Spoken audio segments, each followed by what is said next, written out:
start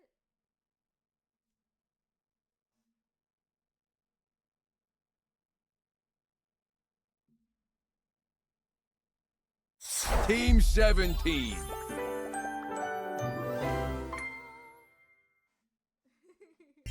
Sassy Chat Games. Date everything.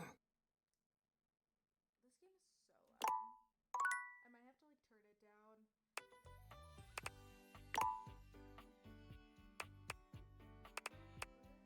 Date everything. Everything.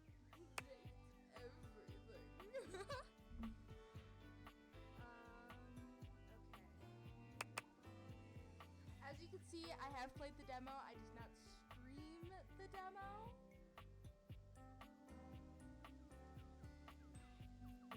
I feel like that's good. Start. Okay, I have played through it, but I am not going to click through everything because yes, this is our first official playthrough of Date Everything, and I'm so excited. Oh my god. Okay. Yes, we're in a chat. Who knows how long this stream will be, but it will be uploaded to YouTube.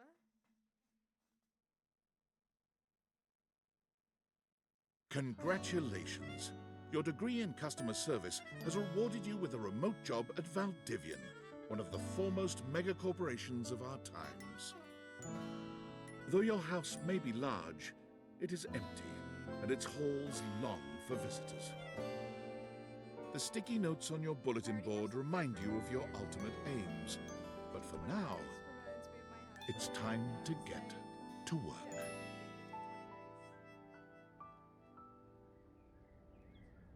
Alright, let's get to work. Imagine having a Valdivianites! Happy Tuesday from your favorite Chief Executive Officer, David Mose. As you know, every day here at Valdivian is a reason to celebrate, as stipulated in your employment contract. Today, however, is extra monumental, as it's the first official day of our new hire. Please join me in giving her a warm welcome to our team. Out of the 30ish job applications we didn't immediately burn, yours had the least spelling errors. You're joining us at a very exciting time, and we're all rooting for your success. As it lovingly says on the plaque above our daycare center, Valdivian, our business is family. We're so excited to have you joining ours. Coincidentally, the daycare center has been shuttered indefinitely due to the recent economic downturn. We thank our Director of Child Care Coordination, Irene Thomas, for her inspiring work. Hi there. You come highly recommended. I've heard great things about your can-do attitude. I do have a great attitude. Thank you for noticing. Oh, I can tell. I'm Tom, your manager.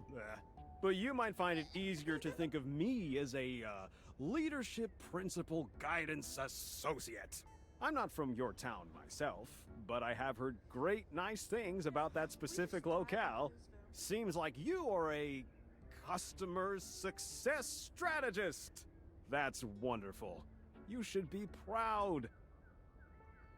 I am very much. Customers deserve success, and in a strategic way.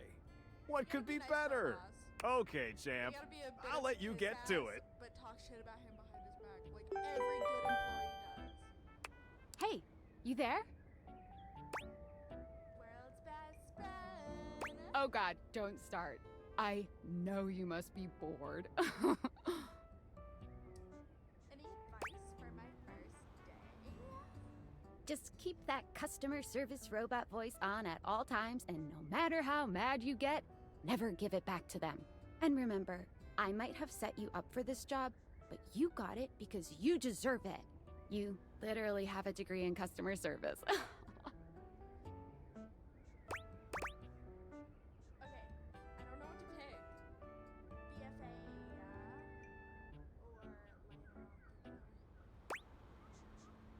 let's do BFA in customer service, baby. That's right! Oh geez, here comes my manager.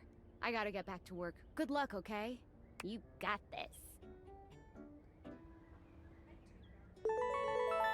You have new tasks. I have new tasks. Which one should we do first? Hello, my name is Emmanuel, and I have counted precisely 480 paper clips in this box. I would like a refund promptly. Thank you. You counted every single one?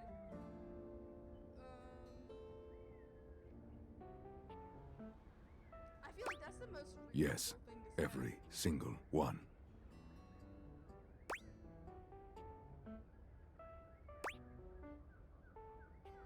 You are the one who is wild to continue this line of inquiry.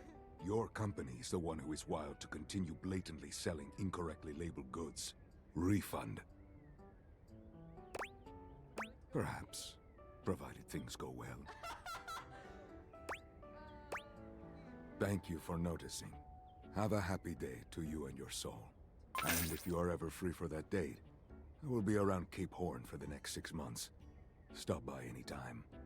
Anything you say, Emmanuel. I am a science teacher, Pronto Palace High School, Go Harridans, and I ordered this as part of a series in which I give students an element to take care of to learn how to be a good parent.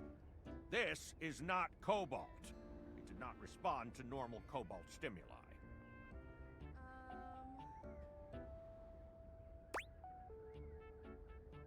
What should it do normally? Well, normal cobalt is ferromagnetic. This is paramagnetic.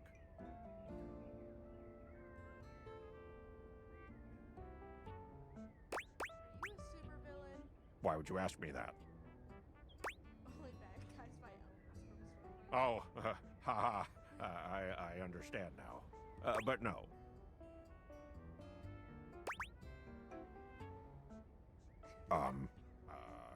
I suppose it would be something to do with fire. I've always been quite taken by its properties. I see. This definitely appears to be your path. I ordered this couch, but it popped in on my kitchen is all wet and covered with wet stuff. Okay. Sure. I blew it up and sat on it, and then it popped. Yay! Yay! Hello, I purchased this book and I'm extremely angry about it. Is there a manager I can speak to? Damn right you're sorry. Sorry looking.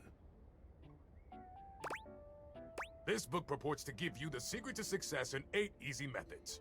Mr. Cobram is a liar and a fraud. I've tried all his methods and I have not succeeded.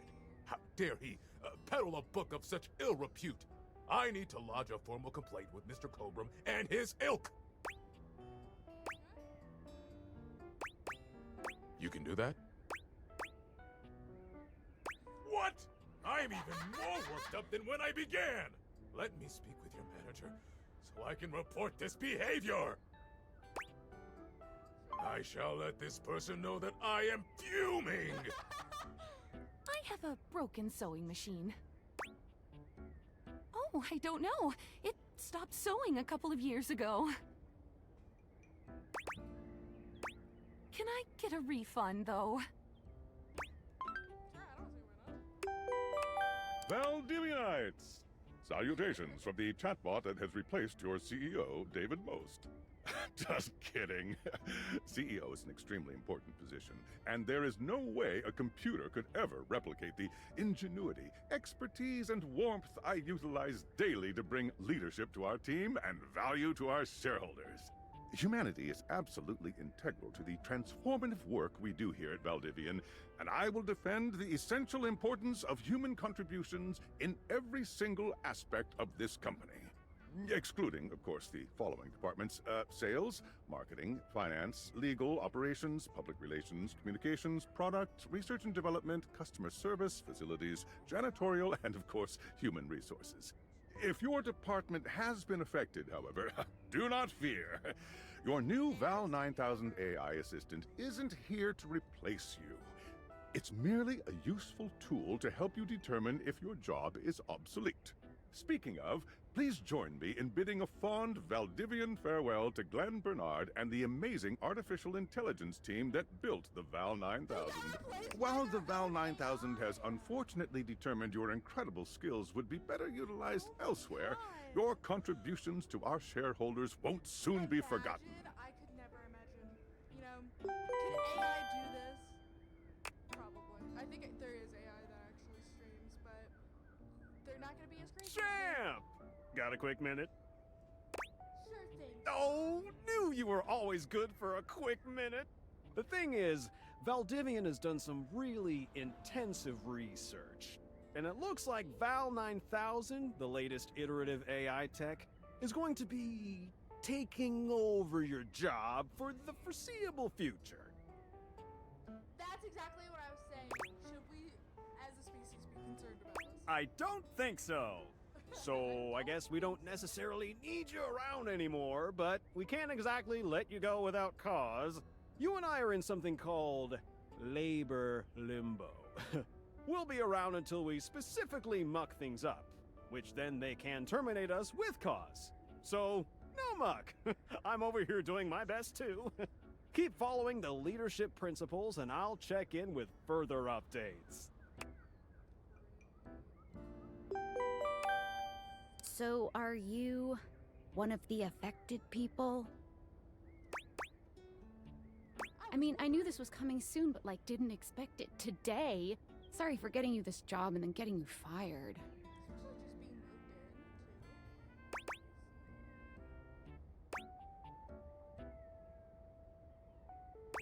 moved in, Oh yeah? That kind of makes sense. In a completely twisted way, of course. Well, they're gonna lock you out of here on your computer, so we can't talk here anymore. Are you on Discord? Yeah, this. Well, you do now. We should talk there more. Who knows who's listening to us here? Talk to you later. See ya. I mean, I'm getting locked out. There's no point in me being on here.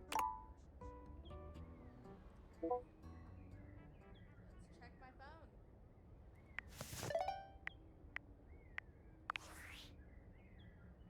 Hello. Okay, here goes nothing.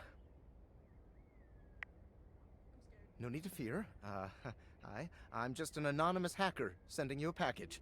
Any second now, you will receive a delivery via drone to your front door. Tell absolutely no one it is in your possession. I will return with further instructions when the time is right. Well, not now.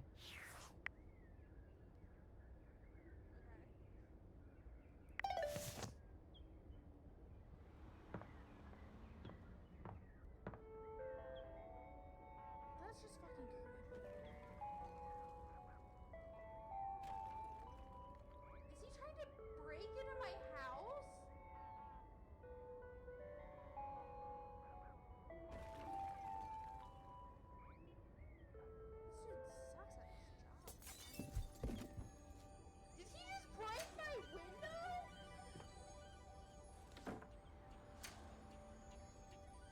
My window!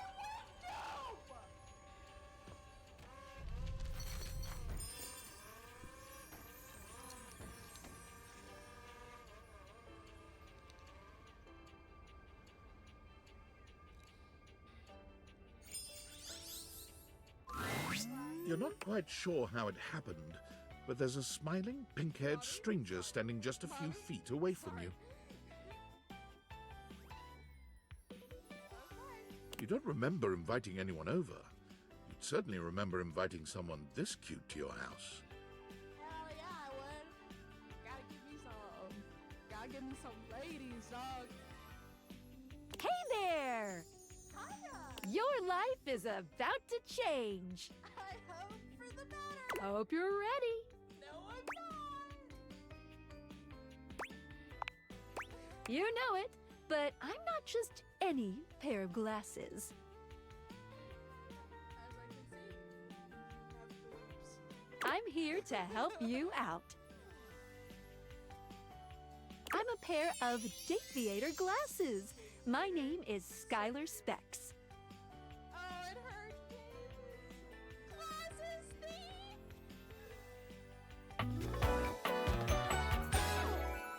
Woohoo!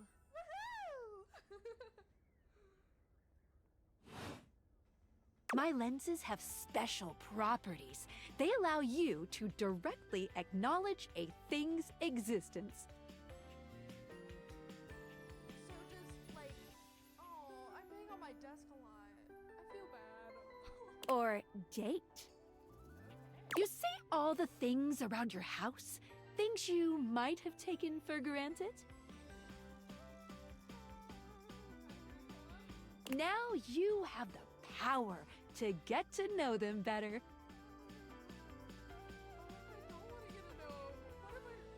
What if I slam a door and then I feel bad? Or I accidentally knock it. I like stub my toe on my table. Do I have to apologize to the table now? A lot better. And I have a feeling, just a silly old little feeling, just a grumpy feeling in my little tum-tum, that it'll help make your life a little bit more richer. And maybe find some love. Love that is all around you. Okay, do I see the musical notes with the Dateviator classes, or is she already in the Dateviator classes? Okay, that's the real question. In fact, let's go on a date right now.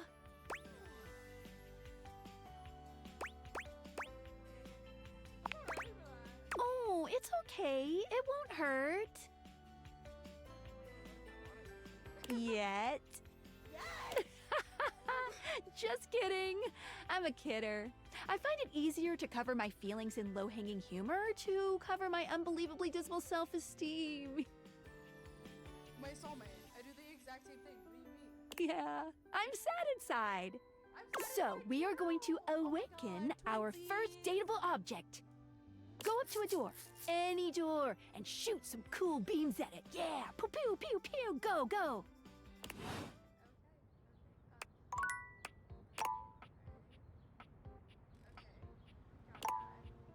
My window? Are we just gonna gloss over the fact that my window's broken? My window. This is gonna cost me like $400. I'm gonna text the hacker and be like, You're still standing in your house, but the unbelievable amount of bouncer energy radiating from the tall stranger who's just appeared in front of you would have you believe you're standing outside of a club. Can I fuck the door? No funny business. I don't want to see those spectacles being used for something untoward. My God! The door is British! The door is British! What do I do with this information? I don't... What do I do? I'm so flustered, I'm blushing right now. Oh my God. Oh my God! The door is British? Giving me, Simon Riley, Call of Duty Ghost vibes? Shut up!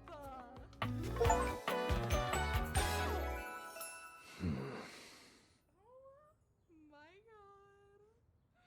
Dorian! His name is also themed! Okay, I think this is... It's all going to be themed. I'm very excited. I'm very excited. Oh my God.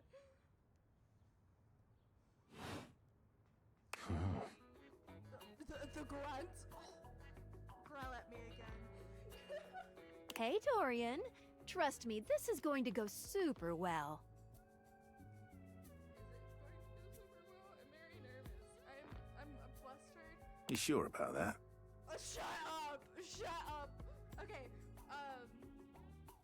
we need to look up the voice actor for the door. It should be... Okay, we're looking it up right now. Dorian, door. Ben Starr! This is Ben Starr!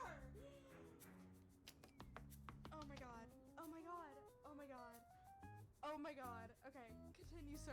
Anything you say, I'll listen. I'm just along for the ride. I'll believe it when I see it. His smirk. Oh my god. Okay. After awakening an object for the first time, you get to speak with them here. You get to speak with each object once per day. Does that mean Dorian's all the doors? We get a little knackered by using this newfangled date Viator rubbish, you see. Just keep talking. Sometimes when you reach a certain level of affection with a dateable object, your relationship status changes. It does. There are 3 statuses: love, friendship, and hate. Love can get you towards some really special paths for those you are truly interested in. I'm truly interested in the door. But it's not necessarily the best of the options in my mind. I'm going to change your mind, sir. Dorian is a big defender of friendship. Your mind's gonna be blown away. If everyone were friends, the world would be an awful lot safer, in my opinion. I've seen the complications of love. I've lived through the jealous quarrels of hate. The true bond is one between 2 friends with none of the intricacies of romantic tension. I mean, true, but I want you to. That's our bouncer Dorian talking, but you can go toward whichever one you like. Even hate, which isn't my fave personally. You speaking of Reggie? Ugh, don't remind me. Human, you seem like a good sort. So we'll be friends. For now.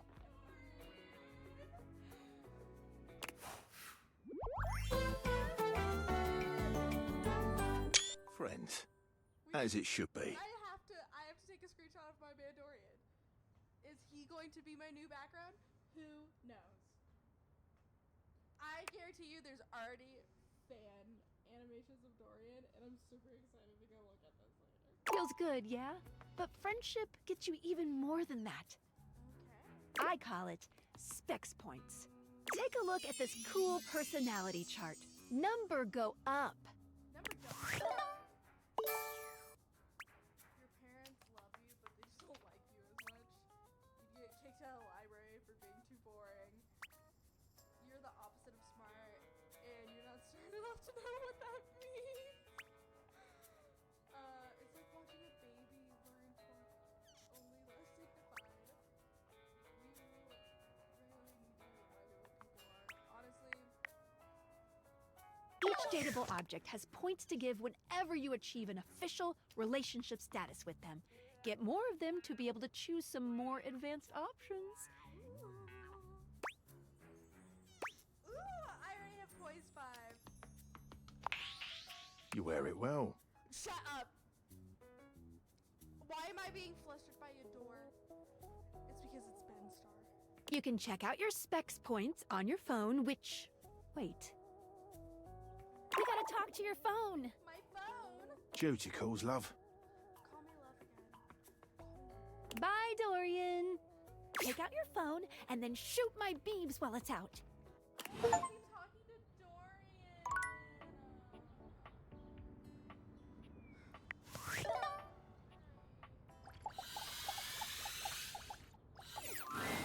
A beautiful stranger with a dazzling smile appears in front of you, shooting you a knowing wink. Honestly, the dress is kind of fine. She turns that megawatt smile your way, and it feels like the sun is shining only on you. Hey there! Ooh, I like it much better up here where I can see your face. Your life just got a whole lot better. That's what. Of course, to really enjoy it, you're gonna need someone to show you how things work. Hello!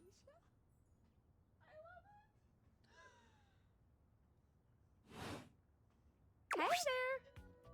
Oh, you must be Skylar. Glad we've got the human on board with the latest tech from Valdivian.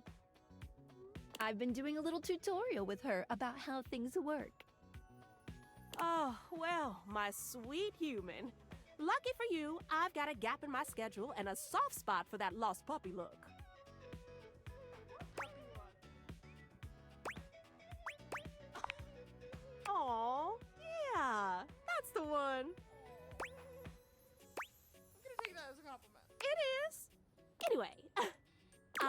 installed some apps on your phone that are only accessible when you put on your glasses. Bring out your phone, put on the glasses, and you'll see some new ones. One of them is an app Skylar made called the Data Dex. It's my way to keep track of all sorts of fun info about us dateable objects. Because there are a lot of us around this house. Ooh, you know what? Maggie the Magnifying Glass also just dropped a really cool app. Ooh, gotta run! Another call coming in! Bye, Phoenicia!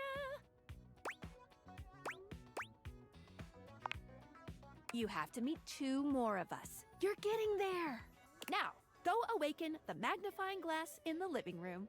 Which, of course, is conveniently located on its own little shelf next to the piano. I know I haven't really mentioned this, but the voice actor from Stephen King in this is just kind of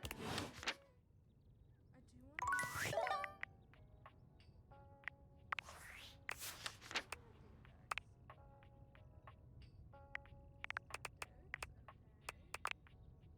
Anything from last week? Okay. Oh, look at my man!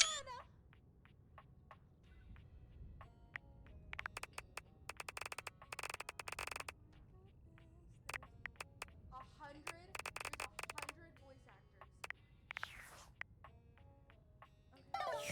I get it. It's go this way. Literally everything you look at is dateable. How funny is that? Okay, magnifying. There's a distinct air of mystery to the private eye that stands before you. She reminds you of the old detective serials your parents used to watch. She gives you a scrutinizing glare through her magnifying glass, one eye comically enlarged. It's especially goofy looking to see it on someone with glasses. Well, well, well. What have we here? Aha!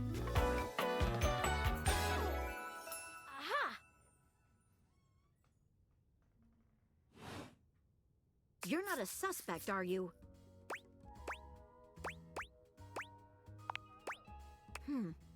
Very suspicious behavior, this not knowing.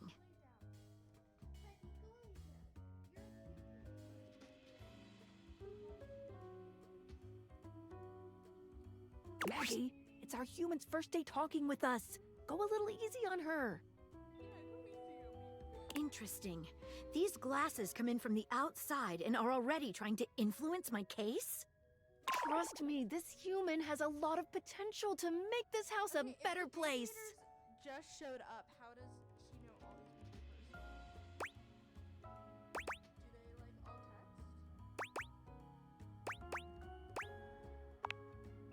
text? Truthful. Regardless, as you are the human, I should give you a way to track down all the suspects yourself to keep you on my side, hopefully. I call this feature Rumors. It's installed on your phone. Ooh, that tickles. Unlike Skylar's Data Dex that gives you the lowdown on those you've already met, Rumors tracks clues you've been given to locate all the pesky, hidden objects that are tricky to find. It's good for rounding up suspects, tracking down evidence, and getting a sense of the household scuttlebutt.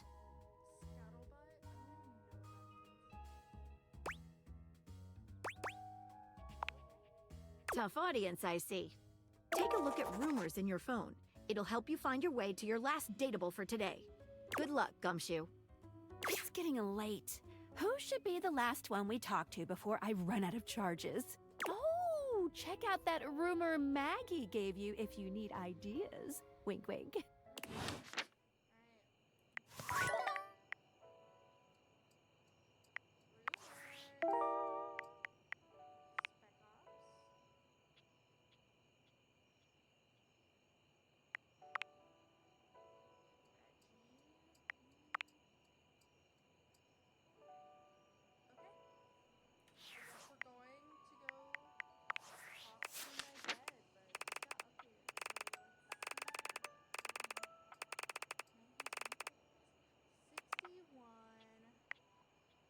Dislikes privacy and boundaries. I don't vibe with that at all. Not my type of gal. still broken. I could get broken into at any moment.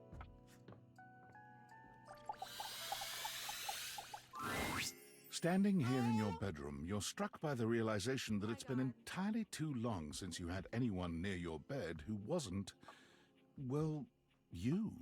How strange, then, that the beauty standing before you feels so familiar, even though you're certain you've never seen her in your life. Okay, let's see. The bed's my sector. Mayla Lee. She's all curves and comfort, a soft body and softer facial features that seem to invite one closer subconsciously. She's positively enchanting. Hey there, stranger. I just busted. What a sultry voice. So inviting, just for a bed, huh? Why do I feel like I know you? Because you do. I'm Betty, and I'm your bed. I'm Betty, and I'm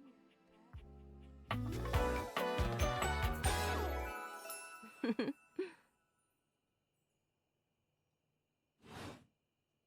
We've been sleeping together so many years, it would be a little weird if you didn't know me, don't you think? Sleeping together or sleeping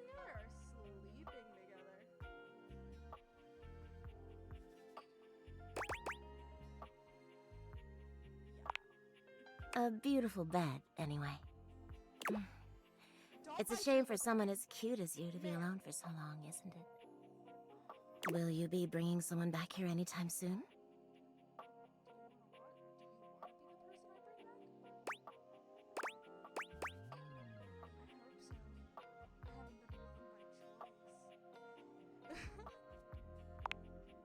Don't you worry. I have a strong feeling that'll be changing soon. She can get it. Oh, by the way, Skylar told me everything. But don't you worry, I might be here now, but you can still sleep in your bed just like you always do. You can choose to talk to me or not, but I do hope you'll come talk to me. It'd be nice to finally get to know each other. Stop biting your lip at me, it's so seductive. I'd love to get to know you on a more intimate level. Oh, but I already know you intimately. But I suppose it wouldn't hurt to know more, would it? Well, anyway, I'll be here. See you tonight. It's a date. I can't wait. Sorry I'm late. I took a look at rumors and got caught up in some real head scratchers. We can talk about it later. For now, let's go to sleep. Today, I kept you on a tight schedule, but tomorrow is a brand new day, and you can truly experience your new powers to your heart's content. Oh, hitting the hay already? Come get comfortable then. You don't have to tell me twice, Mommy. Good night. See you tomorrow.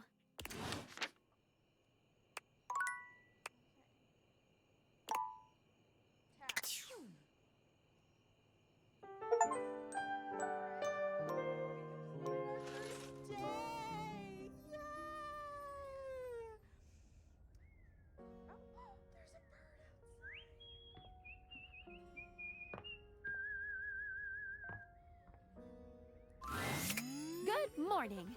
Are you ready to start getting to know everyone around here better? Maybe finally find some love?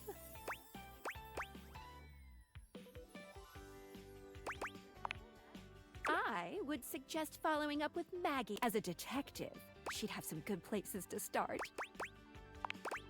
But really, there's no going wrong. You're basically in a big, huge sandbox open for you to play in.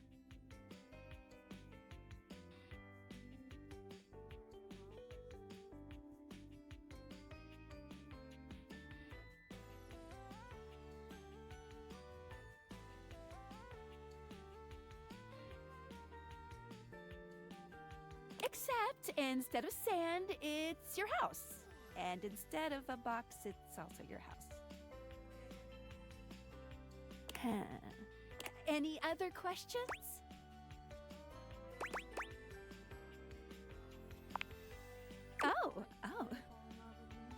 you certainly can. But I'm still in my tutorial mode setting. On the clock with a new user, you know? You betcha. So, if you want to get to know me better, take a look at my app starting tomorrow and we'll see.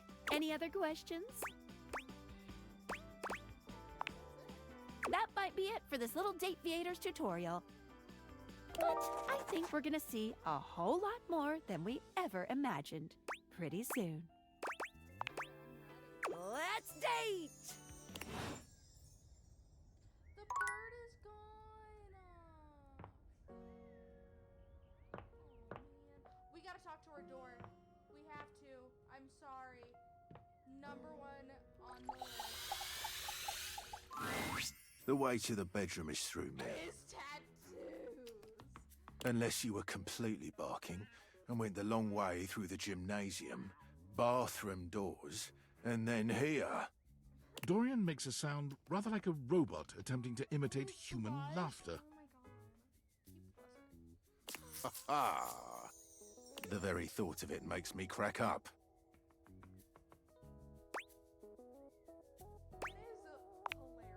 Dorian laughs even harder, but his laughter sounds no less organic. Ha ha ha! I've got to stop. I was told that I would be a great comedian, but I feared that would cause too much of a ruckus with my comic stylings. Allow me to wipe my tears for a moment and ask you, anything you'd like to know about this room that you don't already know?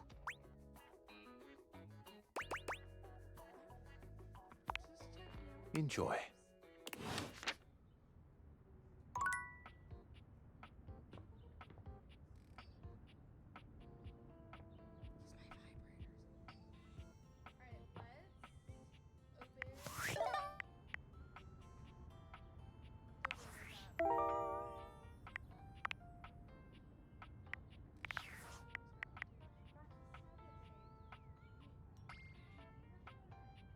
Okay, I think we're gonna have to take a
We're back, chat. I have also successfully grabbed snacks. All right. Are we ready? Let's go back.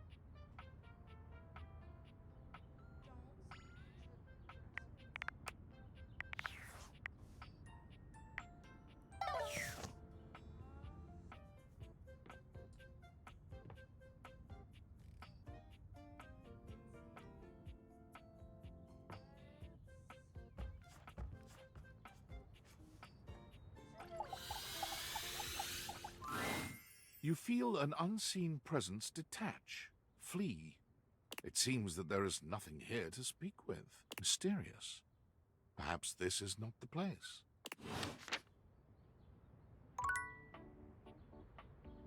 I just wasted one.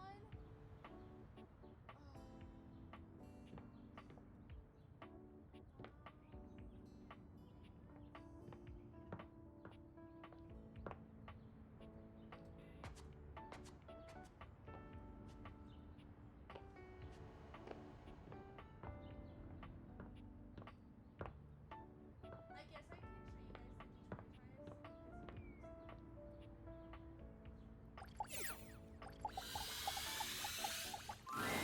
You've never been ashamed of your interest in tabletop games, but ever since you stopped seeing people, you've spent far less time role-playing than you used to. The cloak-wearing nerd standing before you reminds you of days gone by, when you used to gather around a table with your college friends and pretend to be someone else. Oh there, traveler! No. Ho, as in, hey. Howdy. How are you? You know, simple salutation.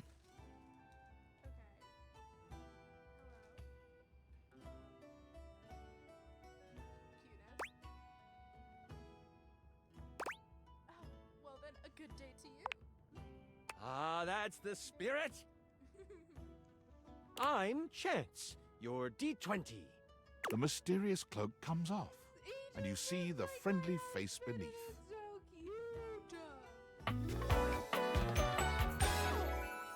Welcome.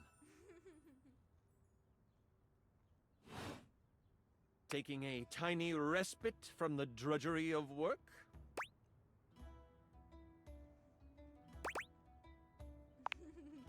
I actually have no idea. All I do is play. If you are up for a real adventure, I have just the thing for you. Have you ever heard of grottos and gargoyles? So D&D, yes I have. Oh, that's great! What's your favorite monster? Oh, and what about your favorite mystical weapon? Or class? Oh, I have so many questions.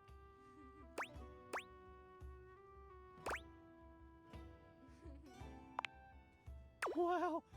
Someone else who feels the same as me! Oh, it's so hard to pick a favorite. Everything about G&G is so cool!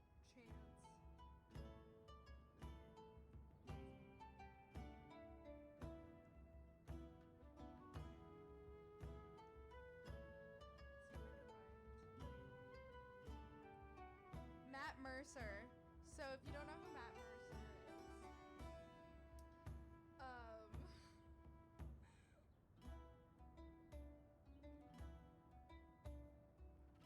Matt Mercer is actually the DM from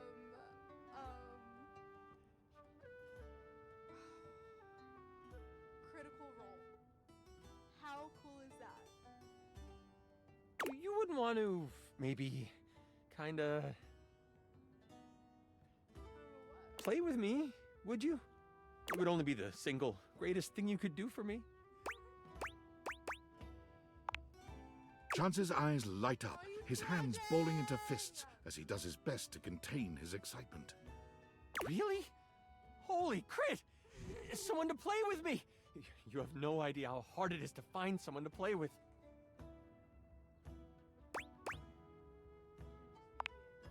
Sure can. Don't you worry about that. Your chronicler will balance everything for solo play. Regardless, it'll give us some time to get to know each other better.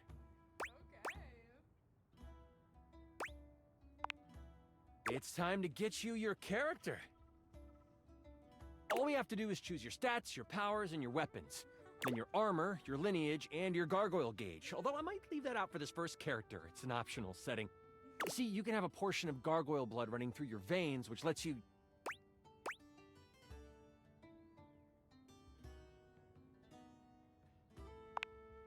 How about you let me make your character for you? I know the game inside and out, and you can just show up and play.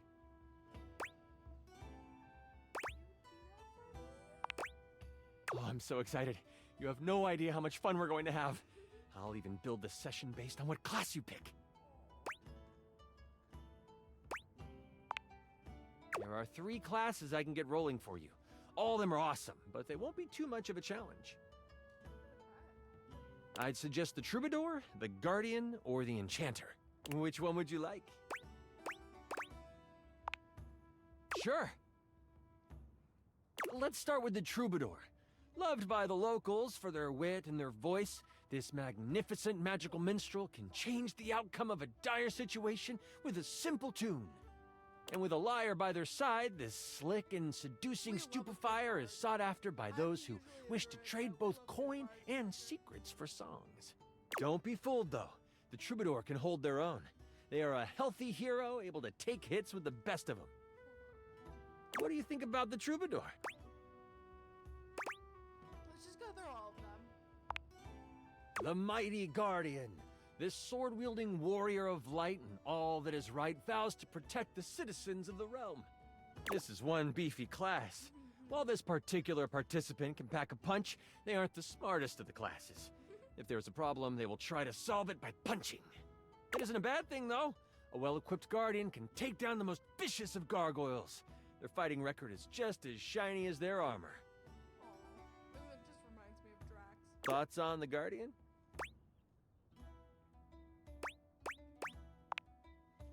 The Enchanter. The magic-slinging specialist who calls on charms to complete tasks.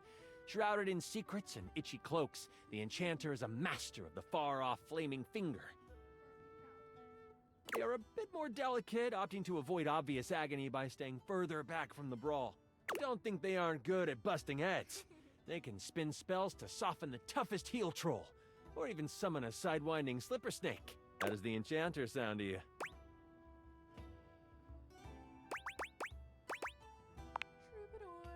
I'm so excited! The Troubadour. A fantastic character to start your adventures with. I hear that Dasha wanted to roll with a Guardian if someone was playing Troubadour. If you two know each other, I'll invite her. She's not hard to find, right underneath me. Now that I know who you want to be, it'll take me some time to finish building out the session for you. Give me a day? I should be ready by then. Anything before that, and it's a bit dicey if I'll be ready or not. The puns. Haha, me neither. Oh, it's been so long since I've played. I'll see you then. I want it to be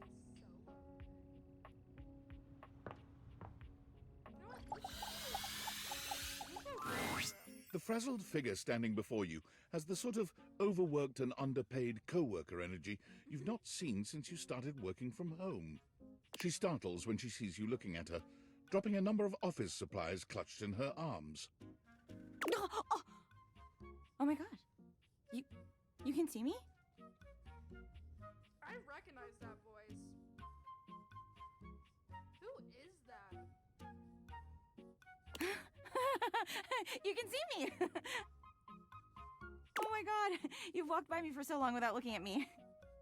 Office Romance Magazine was right. Maybe this really is my year. Oh yeah, it's the leading publication on office romances for office supplies. It said my love life was totally gonna be on fire this year. And fires, as we all know, are a very good thing. Oh gosh, listen to me babbling at you. You don't even know my name.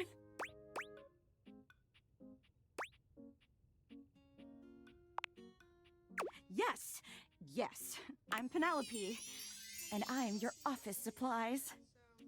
I'm on the Date Everything wiki, so I have to like scroll down. Amy Carrero.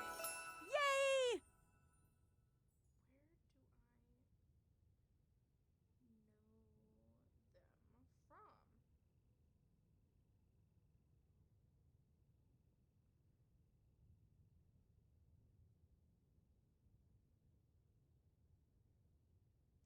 Oh, okay. They've been in a lot of projects. Okay, cool. Which, boy, let me tell you, you sure haven't used those in a while. Yeah, but it's great that you're here, though, because now you can bear witness to the resurrection of Penelope office supplies. So what if no one's using me like they used to? I'm not dead yet. You know what? You're so right, Queen. Yeah! Anyway, your daily motivational office quotes calendar put it best. Your most important work is always ahead of you, never behind you. Stephen Stovey. Now, what do you think that means?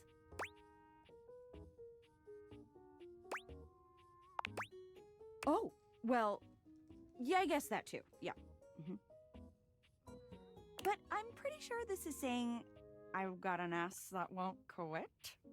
And it's time I make sure everybody knows it. Anyway, to that end, I've got a hot date with a cross trainer. You got any advice for me? Just be yourself. A little boring, but all right. I have arrived to do battle! Oh, there he is. I assume he means date? I meant just what I said. Prepare yourself. Wow. Right. Love it. I love it so See you later. You're so cute. Alright, we have one left.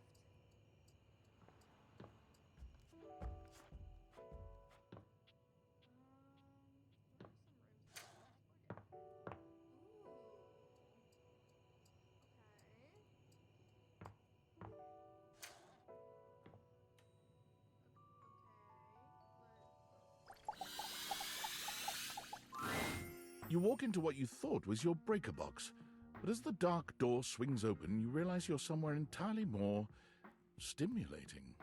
A classic speakeasy club welcomes you in. The low electric lights glow warmly. Live music drifts languidly from a sumptuous velvet red stage and envelops the audience in a pleasurable haze of pure vibe. The gentle clink of cocktails in glasses rises from a wood bar to the left of you. And then a gentleman with a languid, easy air to him approaches you. Well now, what a delightful surprise. A brand new patron.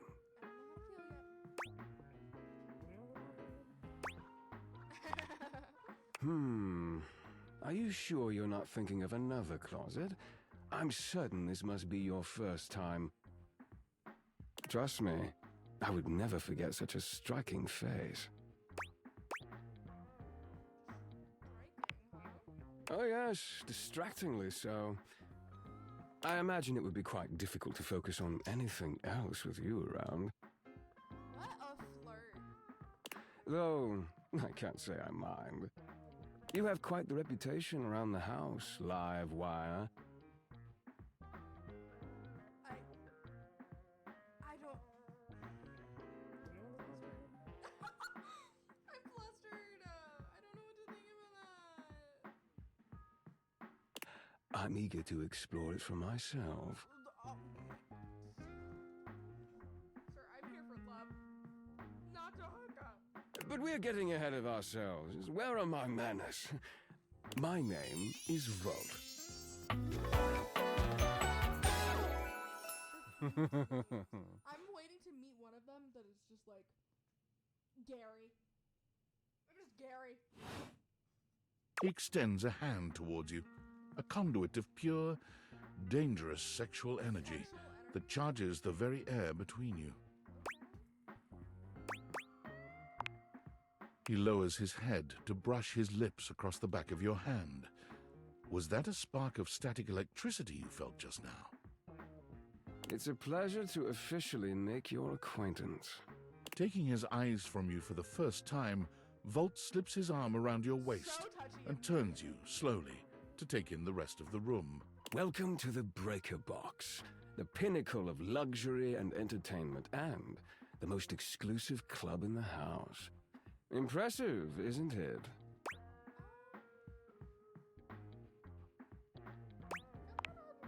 Oh, trust me, you look stunning. That sound, the flickering lights, it can only be a power fluctuation. What? Oh, that. Well, that was nothing, just a little surge. With this much energy coursing around, it's bound to happen from time to time. Volt. Eddie's hot.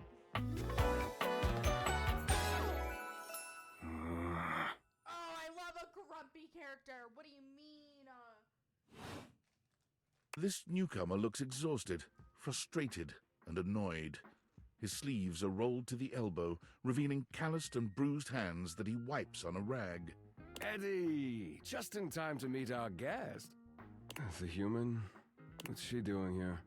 I'd imagine if we don't poison the mood, they'll be joining us for the headliner show. Joining us for tonight's show, I hope?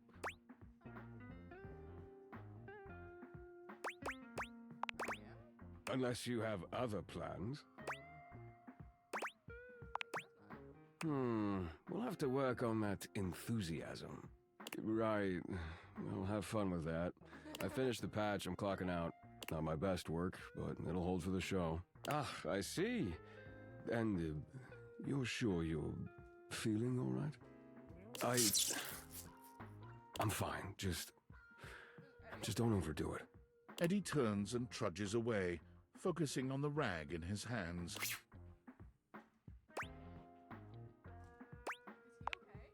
Of course. Eddie always is. His human skills leave something to be desired. Best to simply give him some space. No, I'm gonna make him fall in love with me. Back to the matter at hand. Tonight's show. Shall I set you up at one of our VIP tables? You are, by definition, the only person in this house, so I'd say you more than qualify. Shall I set you up at one of our VIP tables? Well, that's very thoughtful of you, but I assure you, what Eddie really needs is space. I insist that you don't. Before you can even take a step away, Volt grabs your arm, his grip tighter than expected. A fire flashes in his eyes for a second, then it's gone and his grip loosens, the friendly mask returning. Well, not now, at least. It would be a shame for you to miss the show after all the hard work that went into it. And Eddie would feel dreadful. He hates to be worried over. Shall I set you up at one of our VIP tables? With pleasure. With a wink, Volt hops nimbly up onto the stage. He was born for the spotlight. Good evening, you scofflaws and ducky whatsits. Looks like Johnny Splash is going to be singing for us tonight. Be warned, patrons, you might get wet. Whoa. Hi, everybody. I'm Johnny Splash. I got a song for you all tonight. One from the heart. And tonight it'll be a cappella, because my voice is the greatest instrument of them all. I keep a close watch on the shower of mine. I keep my forces free of stain and grind. I scrub the ground from the tiles between the lines. I be a color. Oh, slide. That was amazing, baby. I even surprised myself. Oh my god. I've seen many bombs in my time, but that one takes the crook-blasted cake. Oof. Even I couldn't clean up that mess. You didn't like it? I thought it was okay. I'll retool it and come back with something even better. Just you wait. With the club beginning to close down, it appears that the show is over. Patrons mill about, talking amongst themselves. You spot Eddie nursing a solitary cocktail at the bar. Volt is nowhere to be found. Things feel colder and quieter without his presence. I don't know, he kind of scared me. Show's over. Club's closed.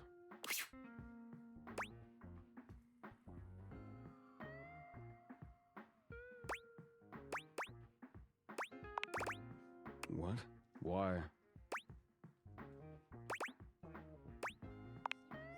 I wasn't. Happy? You can go now. Are you always this oblivious?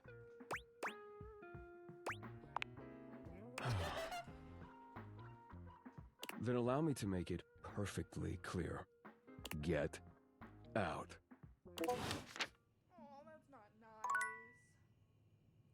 I'll get him. Discord. Hey! How's things in labor limbo? You been using all that extra time to do anything fun?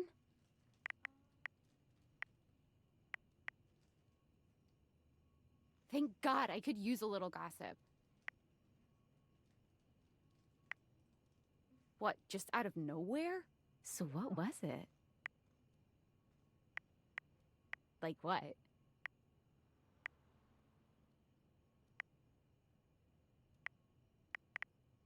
Huh? I know you've been watching too much anime. What do you mean? More? I'm still on the first part.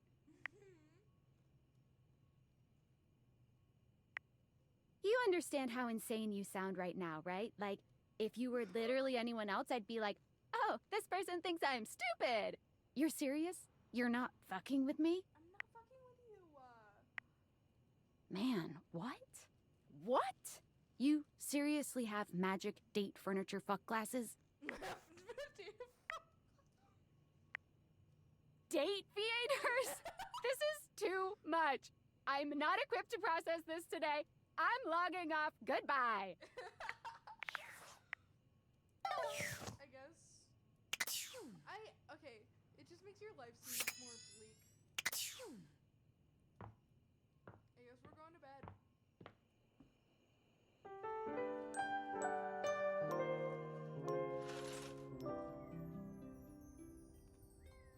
Alright.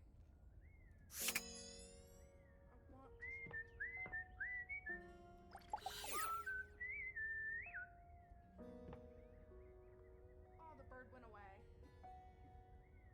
Okay, let's see what's in the closets. Boxes.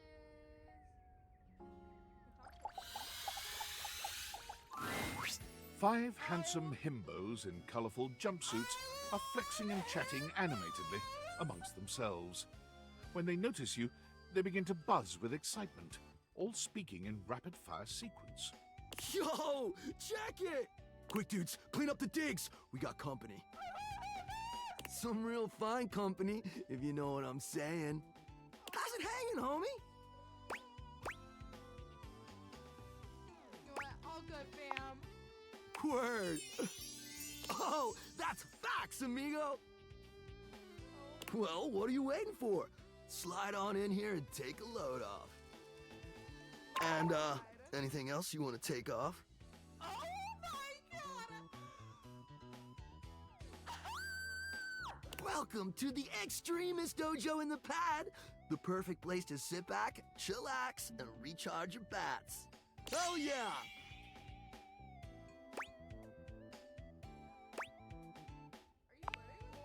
Hell yeah, you're a snack, baby. Don't mind Hank number 3. His game is super cringe.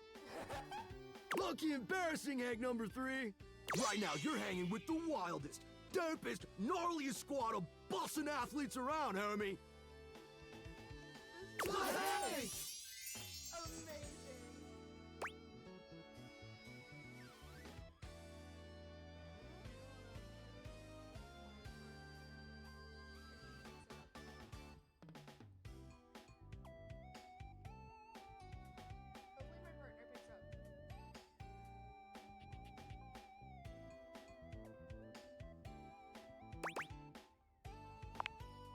Yup. Hi,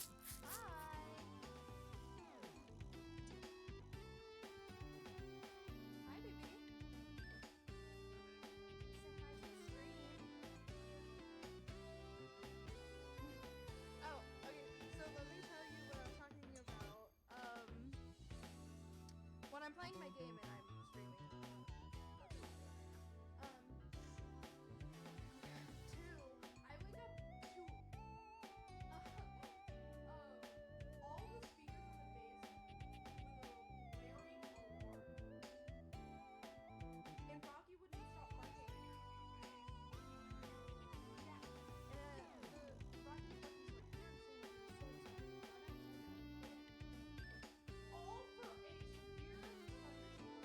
I thought it scared the shit out of me because it sounded like one of those fucking bomb alarms that bases play. Scared me.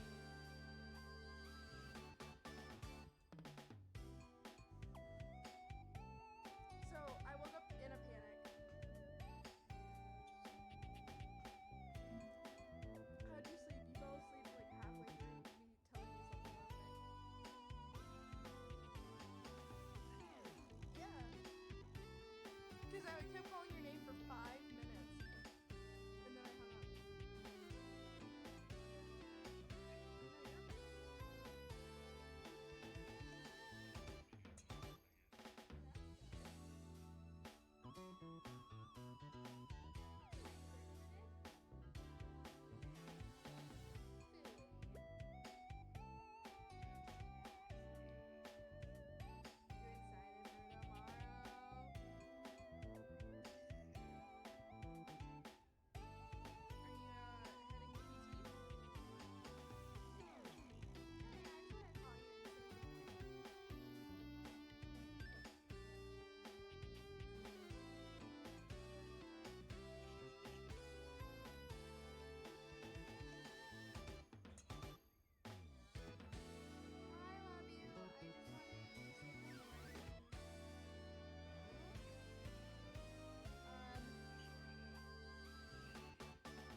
And my first thought was, of course, when you're not here, this fucking happens.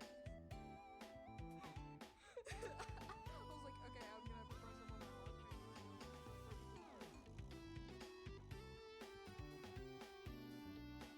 Alright, I'm streaming if you want to pop in and say hi. Because I'll probably be streaming for the next couple hours. Alrighty, I love you. Have a good BT sesh.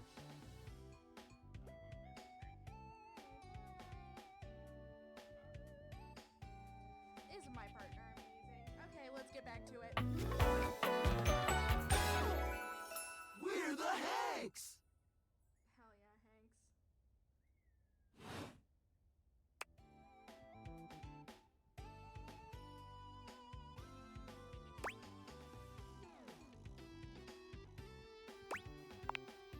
Hanks. Numbers are kick-ass! The Hanks all stand in formation, each of them striking a unique pose as they introduce themselves.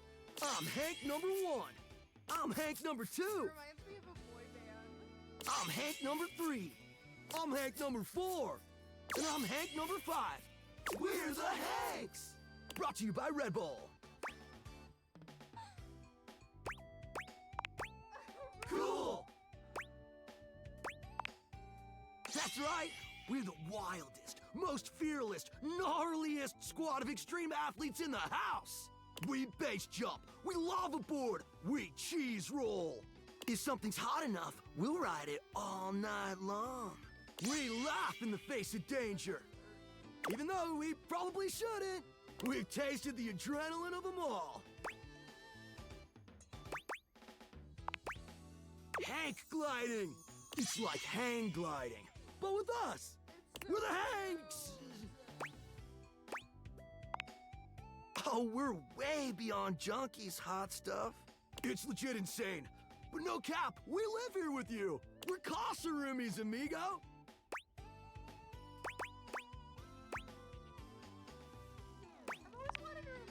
Right?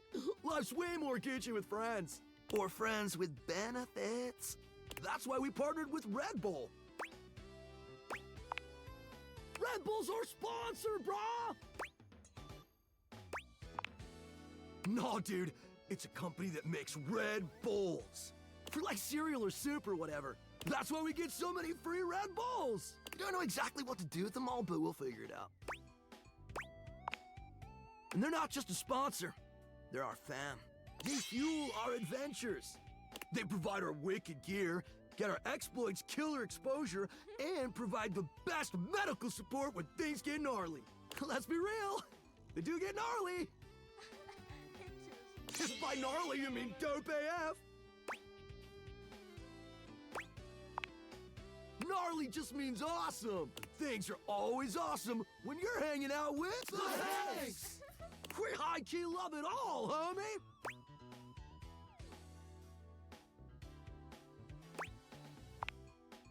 Yep, a broski always prepares. You never know when a ripping thermal or base jump opportunity's gonna come your way.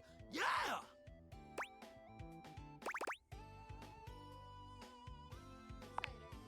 It is! Speaking of which, we were just about to head out for a little Hank gliding. What do you think? Wanna come? Get high-key slaps, homie. You in? It can be if you want it to be. What do you say?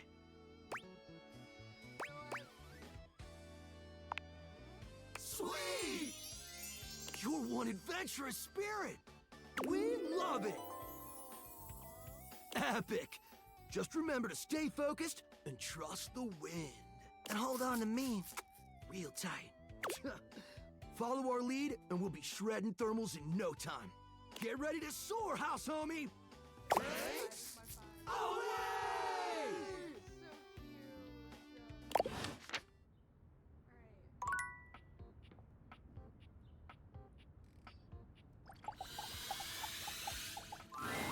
Oh, you've caught me at a strange time.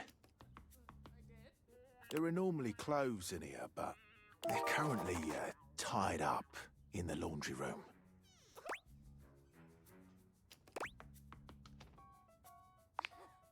I can tell.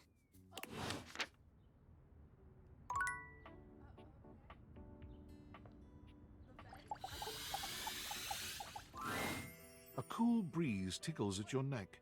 You can feel someone here, but you can't see anyone.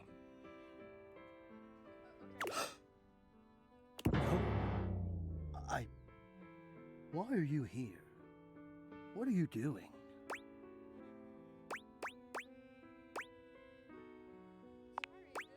Yes! You scared me. Don't you know who you are? What you are to me? I'm scared the way one is frightened when coming face to face with a divine force. Not now, not here, not yet. Please, please, I'm not ready, not like this. I've dreamed of this, of meeting you, finally. And now the moment is here. I just can't, not yet. I'll be ready when you come back.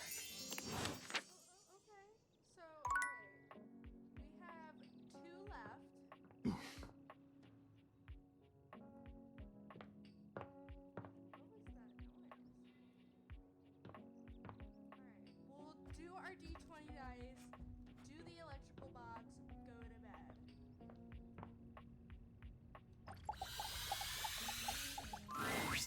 My faithful traveler, you have returned.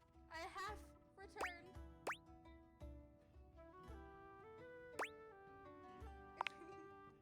Aw, flattery won't get you any extra XP, but it might get you some fudge dice rolls.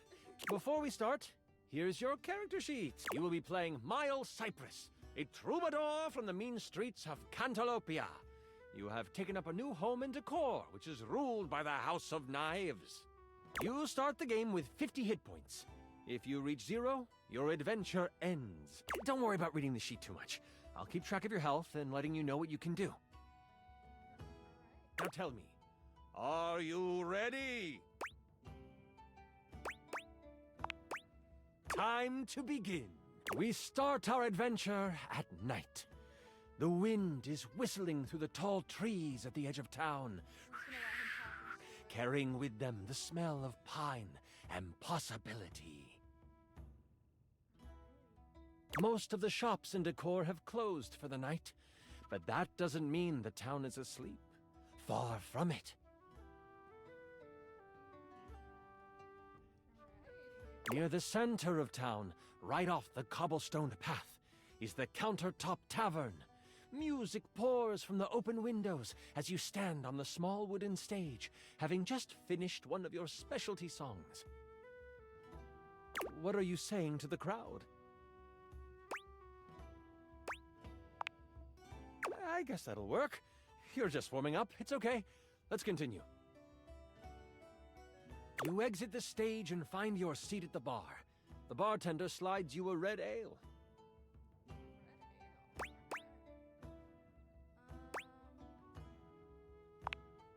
They catch it and thank you with a simple nod. You know that some meat and cheese will be waiting for you in your room. As you sip your drink, a hooded figure sits next to you at the bar. Without looking at you, they simply ask, "Can you swing as well as you can sing?"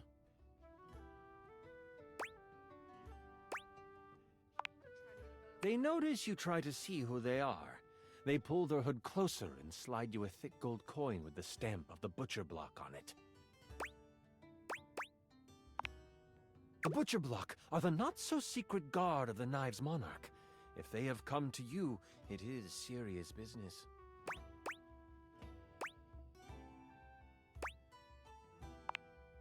With this, they rise from their seat and they move to the stairs. They pause briefly, making sure to lock eyes with you before ascending the steps. You toss back your drink and you follow. People have noticed the moment and start to whistle and hoot.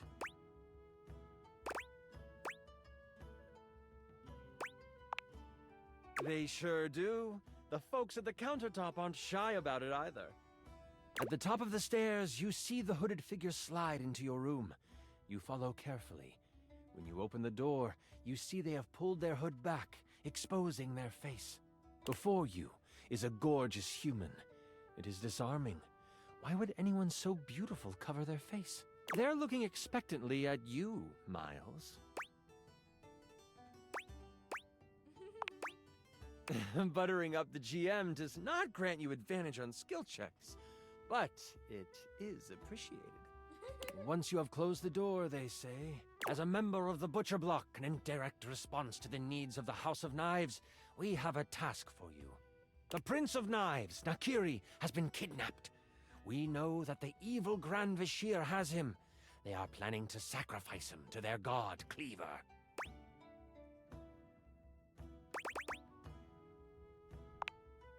The block has a mole in our midst. We have not discovered who this person is. Any action to secure the prince would be found out. It would make matters worse. You should rest up. Tomorrow is a big day. This is so much fun, isn't it? Woohoo! I'm really enjoying myself too. Where were we? Right. You get a full night's rest and a hearty breakfast. You get a boost of 20 health for the day. Yay! You, Troubadour, are ready to go save the prince. As you head out towards the great kitchen sinkhole, you have a pep in your step and greet the people in the market. They laugh and joke about your performance the night before. The thought of the Prince of Knives in trouble worries you, and you know you need to make haste. You have seen the prince once before, and the thought of him floods your mind. He is handsome, sharp-dressed, and has carved a place in your memory. To sing for him would be a dream come true. To serenade him in private would be... Ooh. You walk faster at the thought. That pep in your step has become a borderline power walk. As you walk past the town gates, you notice that two people are behind you. Maybe they are just traveling as well. Still, you can't be too sure. You pass a fork that goes to a neighboring town. They don't turn off. You remember the messenger from last night warning of a mole within the block. Could they have found out already? Has your cover been blown? What do you do?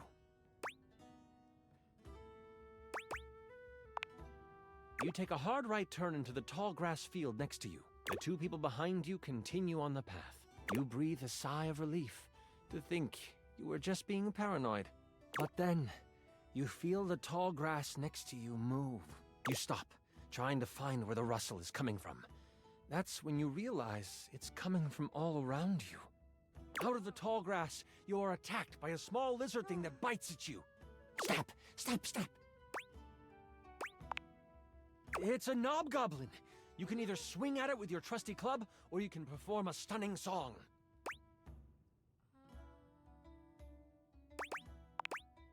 You find your note, and you sing it loud and proud. The Knobgoblin falls to the ground, shocked at your glorious voice. With the Knobgoblin behind you, you find the main road and head towards the Great Kitchen Sinkhole.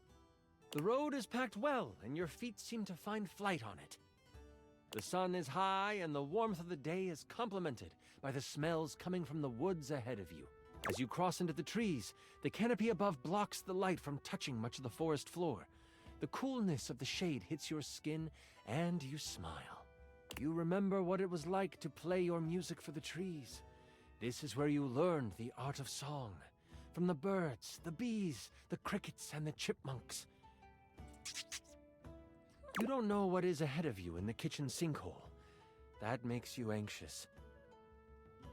You take a moment, letting the breeze push through the trees and over your body. What is on your mind right now?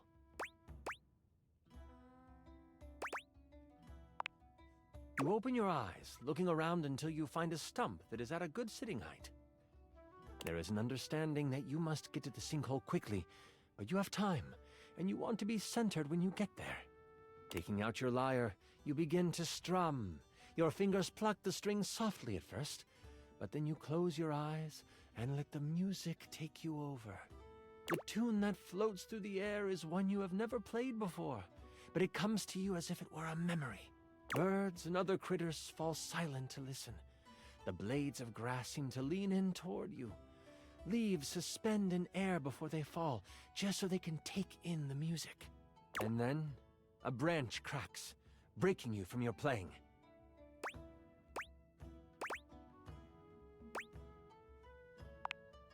Your attack rings through the air, hitting a tree and flinging bark all over the place. A hand, fair and adorned with rings, raises out of the brush in surrender. As the person comes into view, you instantly know who it is. Adorned in jewels befitting of royalty, but clothes set for a hike, the eyes of a powerful royal meet yours. The warrior queen Slycelia stands before you, glass magic staff in hand, a smile on her face. Fear not, I come with no harm in my heart.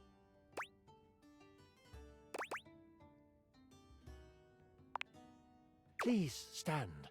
Decorum is not needed in this place. We all bow to nature. I shall not have you bow to me presently. May I ask what brings such a soul as yours to these woods?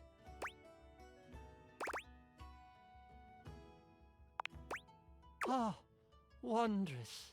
A true hero you will be if you help to save my precious boy. I have a confession. I did not trust the butcher block to have found someone who could accomplish the task. I was going to risk my life to save him.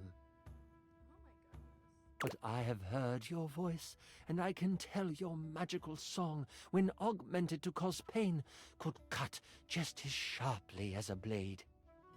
Allow me to accompany you. My crown means nothing without my child. With me by your side, the arcane threads of this world will be at your disposal as well.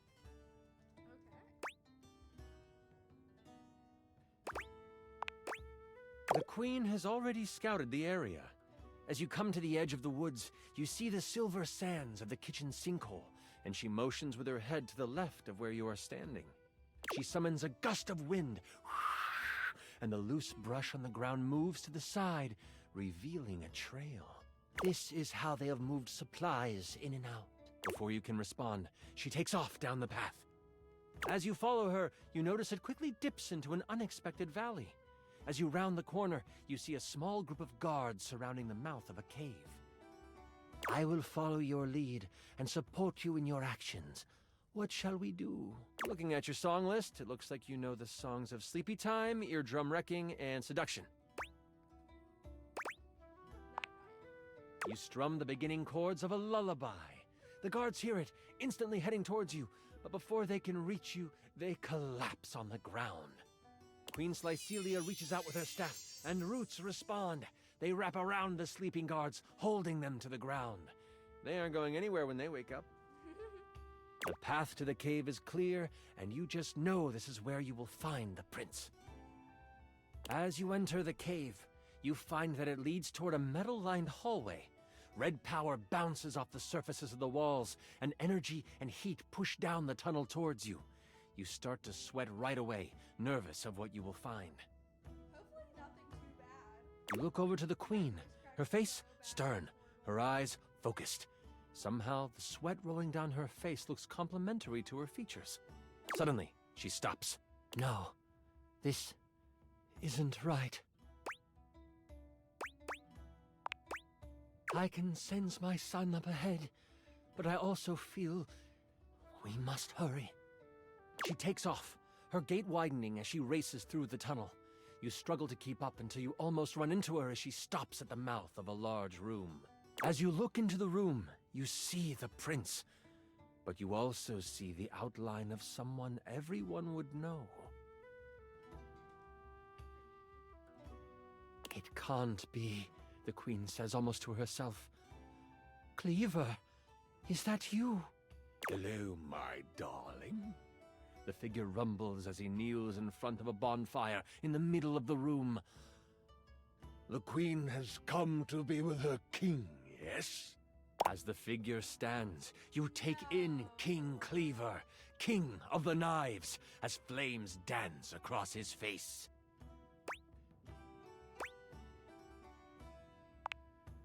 So glad this campaign is going well.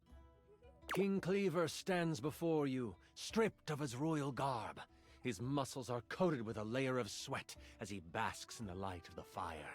The prince, in a cage in the corner of the room, is blocked in by a pulsing red energy surrounding it. A low growl escapes the king's mouth. You interrupted the incantation. I'll have to start again after you perish. My love, what are you doing? Something is not right with you. If only you had stayed away, my love. You wouldn't have to witness the work that must be done. You also wouldn't have to die. What has possessed my husband to cause him to speak like this? By what manner of evil do you move through this world? The king tilts his head, still looking into the flames, and... before I begin, this is where I monologue. I know, it's silly, but I've been working hard on it, and I'd love for you to experience your first big bad guy monologue. Do you know how long this realm has had a king? For millennia. Before history can be noted as beginning, this land has always been ruled by a strong-willed king. And not just any king. The only king. Me. The king turns around, and his face looks hollow in the firelight. His eyes are glowing with a sinister glow. The queen lets out a gasp and goes to move toward him. Your reflexes kick in before you realize it, and you put up your arm to stop her. She heeds your protest. And for millennia, someone in the royal line has vanished. Either at war or out at sea.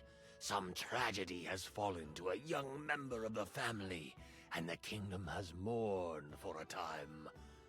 But they have moved on. And queens would die, and kings would pass of a broken heart. And a new king would take the throne. Always some cousin or uncle from a small parcel of land no one had heard of. Always of humble means, always young, always handsome. Always me. And all I have ever needed is the blood of my line to rejuvenate me, and for my inner circle to make sure the Butcher Block failed in their search. It's a shame we only had one child, my darling. You could have kept the other one, but I need him sadly. I don't suppose you can keep on loving me after this, can you? A smile twists across his face. Absolutely not. I shall never love you again. What a pity. I guess you must die here as well. The king launches himself at you. What do?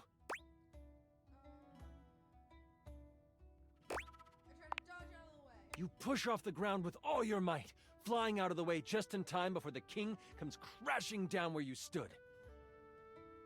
Whack! The queen lets lightning surge through her staff as she cracks it against the head of her husband. Quickly, she yells, get my son! Cleaver turns to her, ready to strike her down with his claws.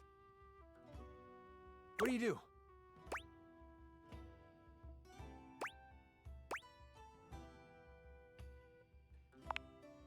You position a sonic attack at the cage. You can see the bars vibrate and seem to weaken as the prince tries to pull them apart.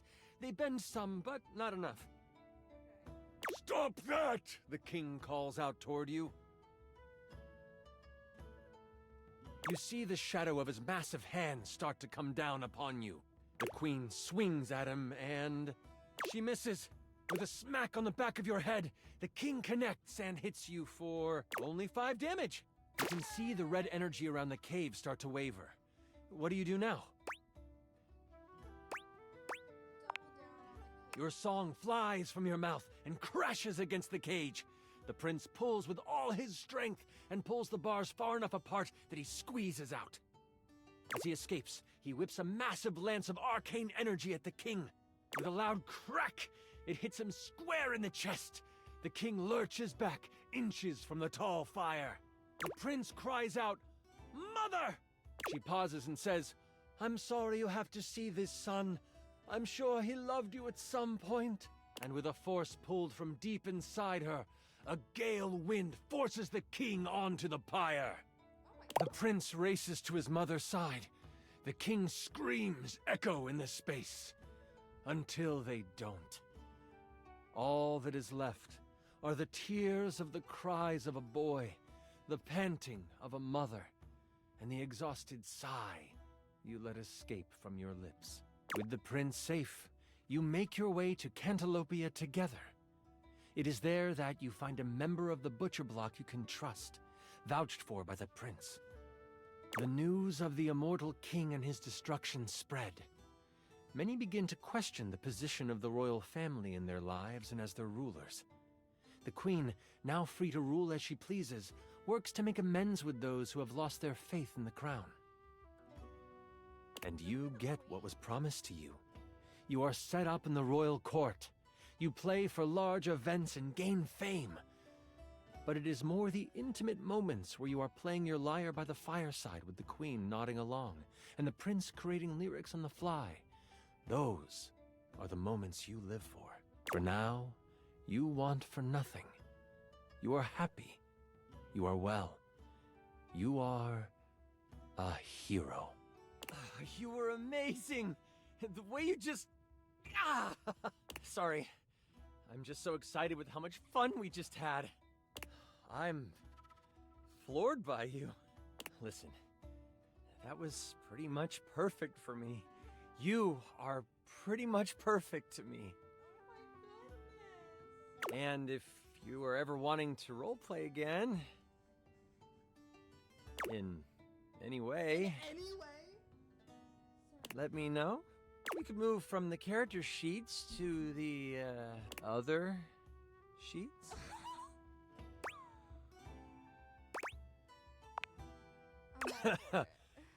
Yeah, I'd like that. Until next time, you mighty hero, I'll be waiting for your epic return.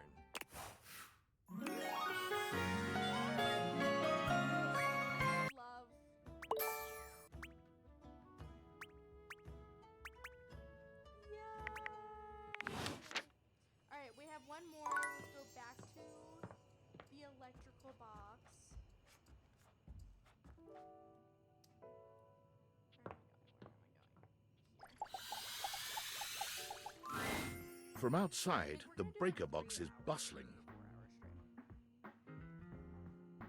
You push open the heavy door, but the first thing to grab your ears isn't the dulcet tones from the stage. It's the aggravated whispers of a heated and private argument in the corner between Eddie and Volt. You should be resting. I'll add it to the list. Eddie, there's no time, all right? There's too much to do, and unless you want us to blow a fuse, we're not going to blow a fuse.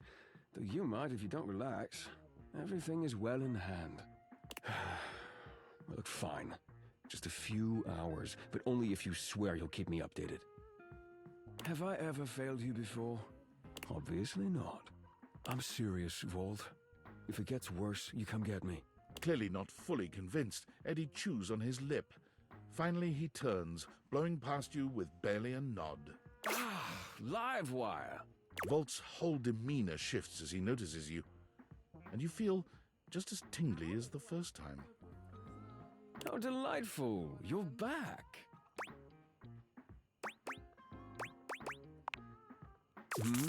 Oh, nothing of consequence. Administrative responsibilities, you know. I wouldn't want to bore you with the details. Volt's eyes shoot to the lights, and immediately back to you. Can I set you up with a table? The show doesn't start until later, though I imagine we can find something to fill the time.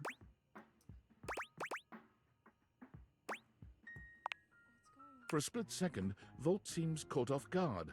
Perhaps your directness has surprised him, but he recovers swiftly enough. Go ahead. Ask your charming host anything you'd like. Oh, it's a simple power surge. If you tell me you've never seen a power surge before, I'll know you're lying.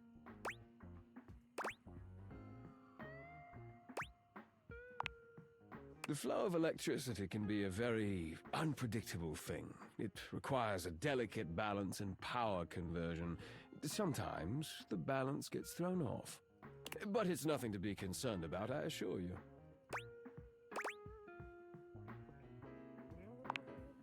Fix? Does it look like anything around here is in need of fixing? That's just the nature of an older house. It's part of its personality and charm. No, certainly nothing that needs to be fixed. But in human years, perhaps, things age differently depending on their use, and I would say this house has been well loved, wouldn't you? I'm simply trying to answer your questions. We often see in others what we are hiding in ourselves. What makes you so sure I'm the dishonest one here? Go ahead, ask your charming host anything you'd like. Eddie is my predecessor. He was in charge of all the power in the house before me. Are you asking me to explain the complexities of a thing's essence and how it comes to be?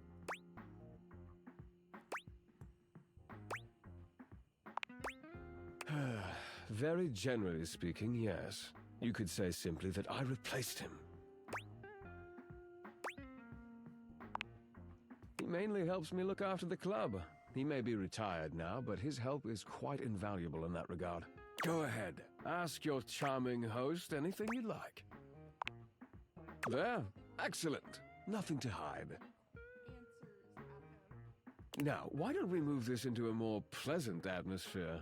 The lights begin to flicker again. A familiar occurrence by now, but this incident feels different. It lasts longer than it should. The buzzing feels ominous, almost like a warning. My apologies, Livewire. As much as I'm enjoying our conversation, there are a few things I must attend to. It's nearly time to open for the show. Allow me to show you to your seat. It does feel like your seat now, even as the power continues to surge and ebb. The lights flicker, the bulbs buzz and drone. The crowd thickens and murmurs anxiously, beginning to grow restless, until Volt finally takes the stage.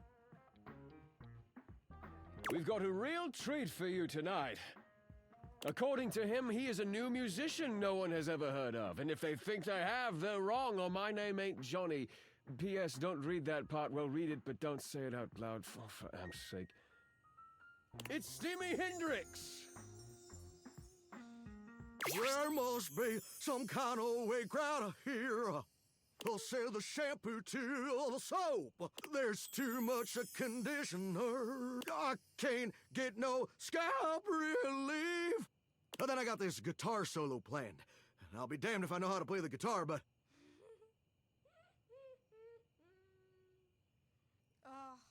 I learned it a cappella for you.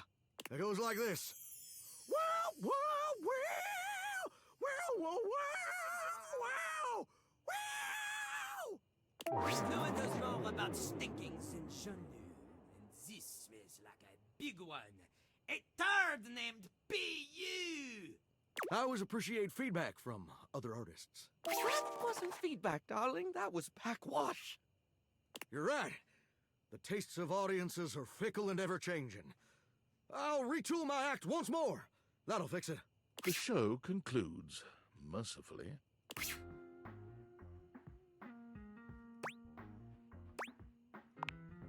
And you wait, but Volt does not come. You get up to leave and you notice Eddie quietly closing the door to the back room and shuffling to the bar to fix his drink. Oh, for fuck's sake, what do you want?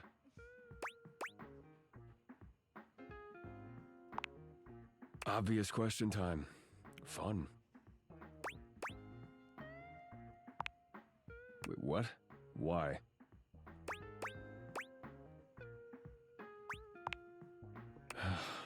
Why do you think that? Did something happen?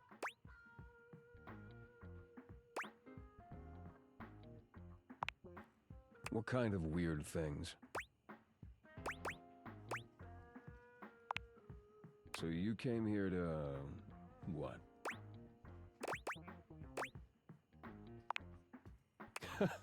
Right. Well, good luck with that. The hell do you expect me to do about it? Volt's the one who runs the power here. If there's a problem, let him handle it.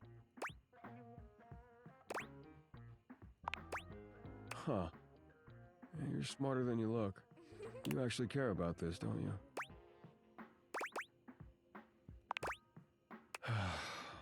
Damn it. You're not gonna let this go, are you? I'm gonna regret this.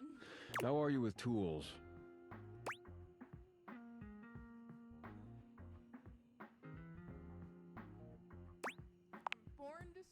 Good enough. Come back after tonight, ready to work. Do you want to help or not? Better. You got what you came for, right? Can I finish my drink in peace?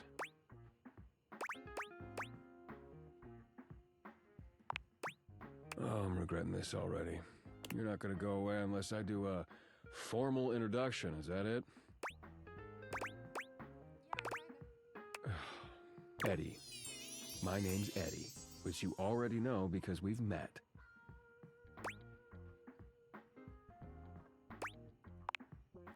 Whatever. Good enough?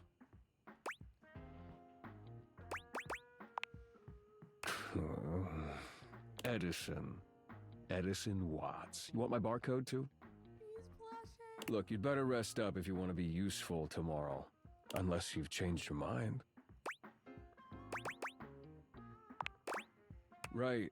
Well, this has been... something. But I need to get back to it. Oh, and if you do show up, wear something comfortable.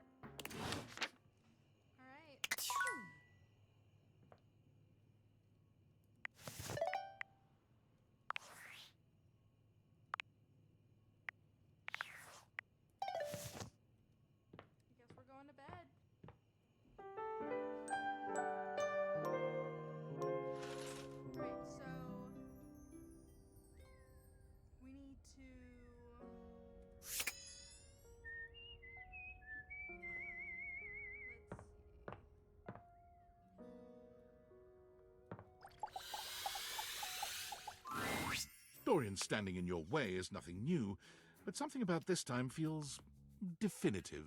Sorry, this one's locked. The attic. This is where you keep your lesser things. Memories, art, and other such nonsense. There's a safe in there as well, presumably full of treasures. You locked this door long ago. Years? Decades? Who can say?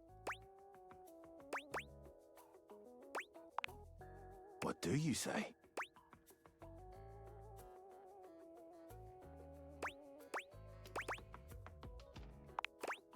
Oh, the regrets of our past. Not something I very much like seeing either. Until you find a key, I will remain locked.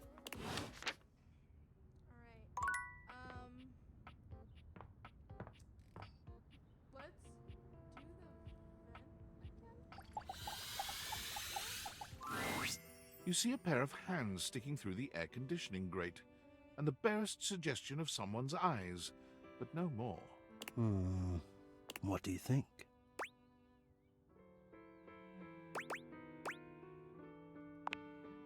Oh, I can show you a picture if you wish. I will have to get it ready. Hello, I am Hector Valentino Ernesto Condicionado. At your service. Well, hello there. Ventilation, airflow, sometimes known colloquially as HVAC. Yes, to hear me, I would wish you to understand, and if not understand, then at least believe me when I say that hearing me is the most pleasurable way to meet for both of us. Seeing me, well, it's not a compliment to me, and it would be a great disappointment to you. My greatest wish is to give you pleasure. But I'm getting ahead of myself. Tell me, how much do you think about me? Now, yes, I understand that our meeting in this way is so very new for both of us. I truly never expected to be able to speak to you this way, face to Great. I have accustomed myself to this seemingly unavoidable reality that you would always be human and I would just be this. But even as this, I have dreamed, and I would know. How much do you think about me?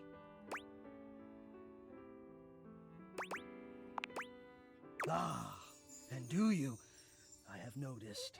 I so look forward to you coming home on those hot summer days. The look on your face when you feel the first blast of chilled air upon opening the door.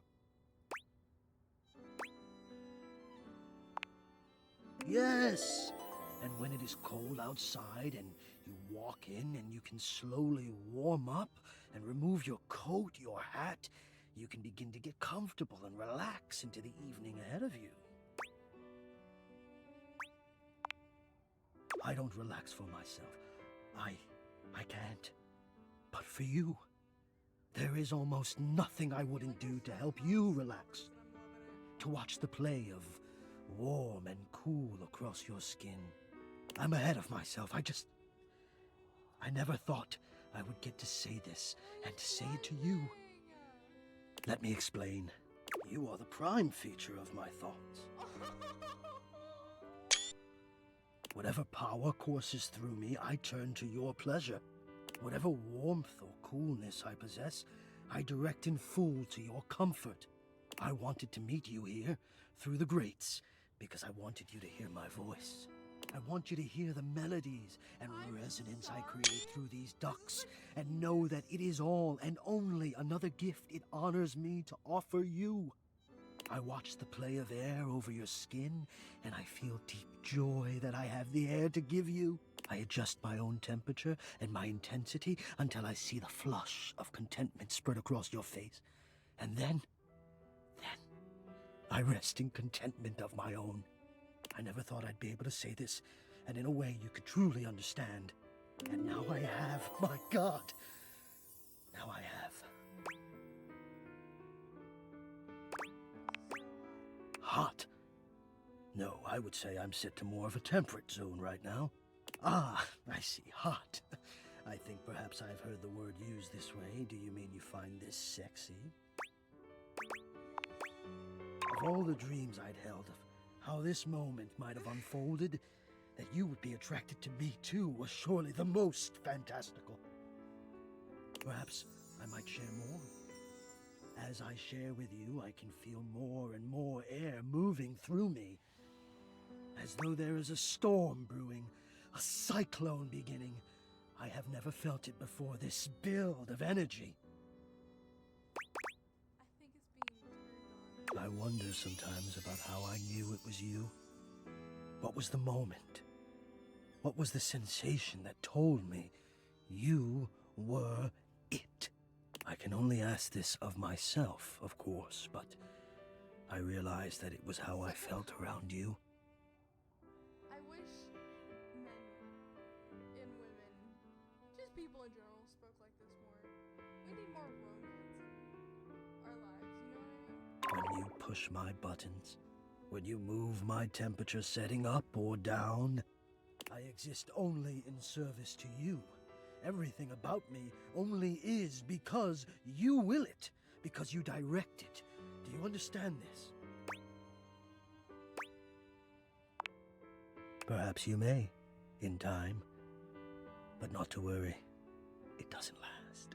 As soon as I fulfill your command, your desire, I become the one with the power. You ask for chill, and I watch the goosebumps play over your skin as you pull the blanket up more closely under your chin. You ask for warmth, and I can almost feel you, basking as the tensions of the moments that came before just melt away. Sometimes I even take it upon myself to shift my temperature and my intensity all on my own. I know. It might not be strictly in my purview to do this.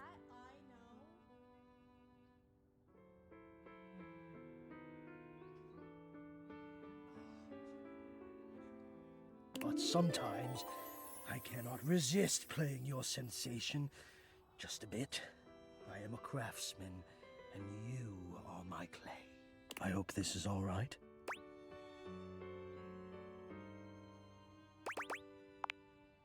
How could you have?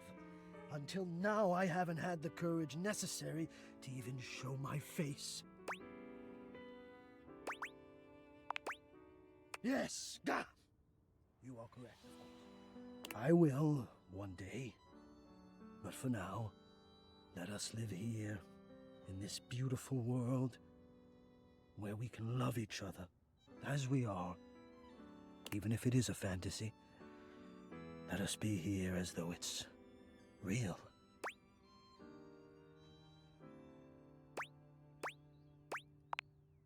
You will. But not now. Now, let me care for you. Please, I need you. I need to care for you. It is the reason for my existence, you see. And now I have truly said too much, or I have said enough. Either way, I must ask a boon. Say nothing. Take this knowledge with you and promise me you'll ponder it, that you'll ponder me.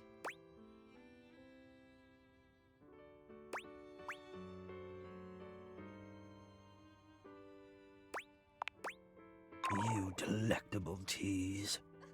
Think about this, then. A warm breeze whistles through the grate above you and trickles downwards to caress your exposed arm. The warmth rolls over your wrist, up the inside of your elbow, around the back of your shoulder, and slowly, very slowly, up the gentle slope of your neck. You can feel the breeze desiring to embed itself in your hair. It is the perfect warmth, the perfect strength, and your eyes softly flutter closed. Ponder that.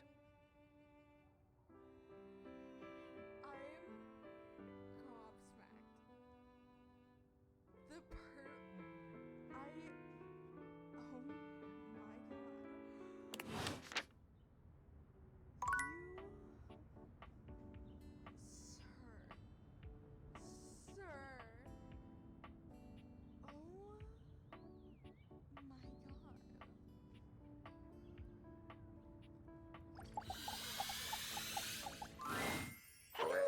stranger.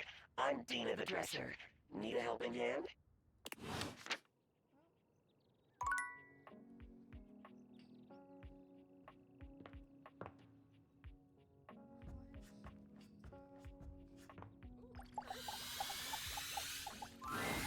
A charming, well-dressed duo stand with their backs to you, peering through the curtains and pointing at something outside that you can't see. They seem quite absorbed in their own conversation. I don't think the roleplay of the vent of Hector, it tickled something in me, and I feel like I've had a new sexual awakening. I'm so flustered. I'm so flustered. Look over there. Look at that. Across the street. What are we looking at? What do you see, Rod? I see a dog. I see a car that could use a wash. One of them turns to you, holding up a finger before turning back to his friend. Hi, 1 second. Now, why in the world do you think I would care a single thread about an unwashed car? I don't know what you want from life, Kurt. The shoes, my dude. The shoes. Oh, you were looking at the neighbor's shoes. Those are nice. Right? That's what I'm saying. Hold on. Those are way better than those shoes we saw last week. Ain't that the truth? Only time I wish Wendelin would have fogged up. Those kicks could have kicked rocks.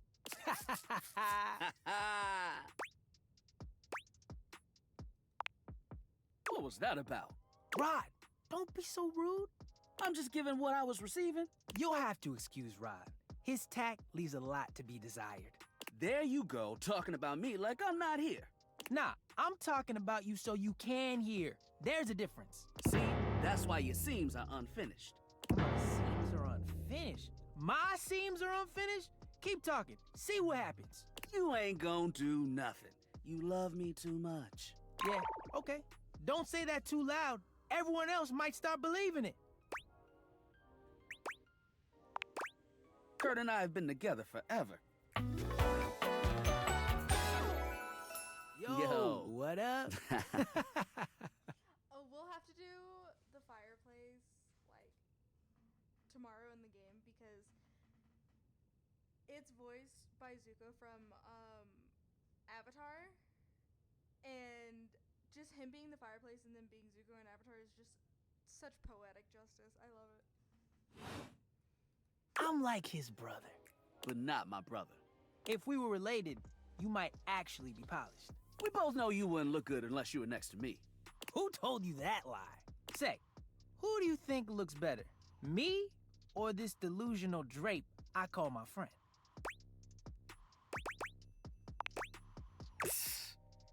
Lame. I know it's me. That's fine. It'll be our little secret. Don't even try to make them lie. They're just trying to make you feel good. I'm the fly one. One thing you gotta realize is that we aren't mean to each other. Nah, this is my homie. For life. We're just a little shady. Being shady isn't always a bad thing. Oh, to the contrary. I'm shady all the time to Kurt. Why? Because I love him. I guess you could say that. Yeah. But we have rules. Oh, yeah.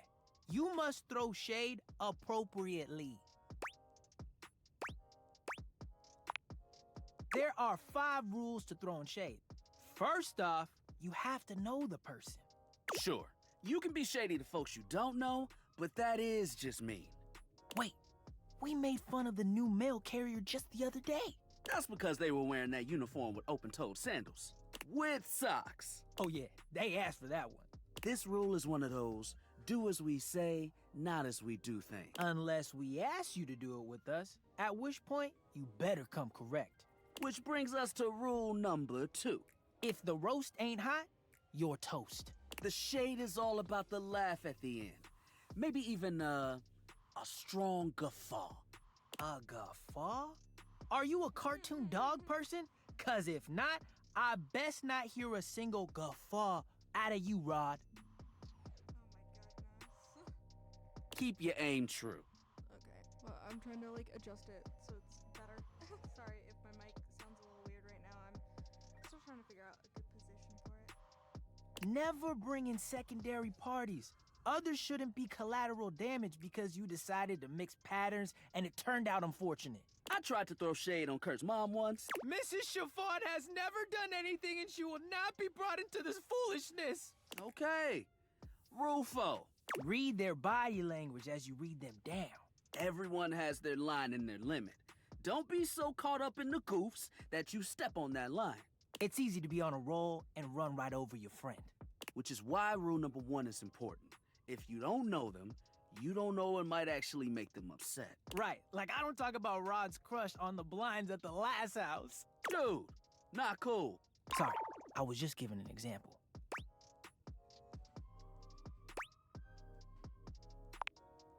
It's an art form. And there is one rule that you absolutely cannot break. Oh, yeah. The final rule. Rule 5 is... If someone you know starts throwing shade on your friend... You better prepare for war. It is your duty to fire back. Verbal warfare has begun. Do what you gotta do. And yeah, those are the rules of shade. You got them all? Okay, confident. I like that in a person. If they breathe, Kurt likes them. You act like you're the one to talk. The tree outside sways, and you think it's flirting with you. How can you not be charmed? Have you seen those branches?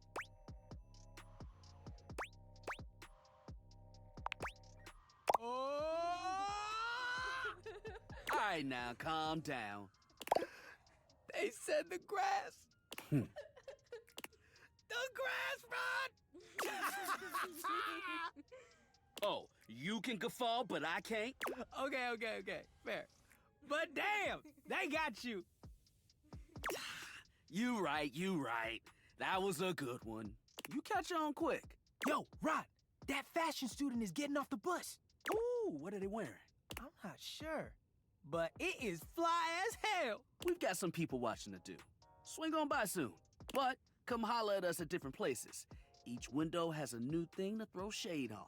Variety is the spice of life, baby. Bring your jokes. We like to keep it lively here. I made friends. Okay, we have to go back to the box because we have to help Eddie. You approach the breaker box, and it isn't anything like you remember. It looks almost lifeless. There's no boisterous crowd, and the sign buzzing dully in the window reads closed.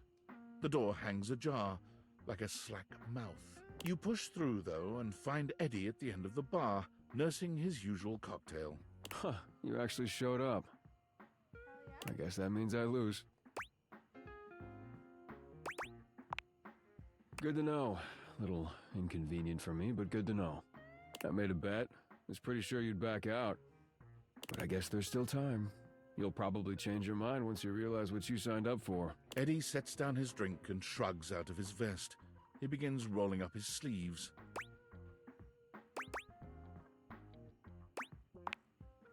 Oh, is that what it is? I should be more aloof. Then maybe I'd get some peace and quiet. Well, as long as you're here, might as well get to it. There's a lot to do before we open. Usually I take care of all the maintenance after hours, but we've been so slammed lately, there just hasn't been enough time. Things are breaking down faster than I can get to them. And trying to do anything while the club is open is essentially pointless. There's always questions and distractions and polite conversation. It's exhausting.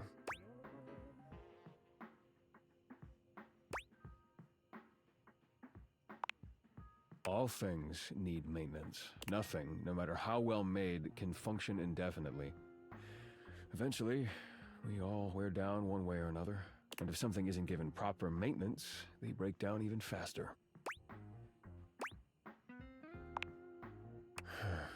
Then it becomes useless, doesn't it?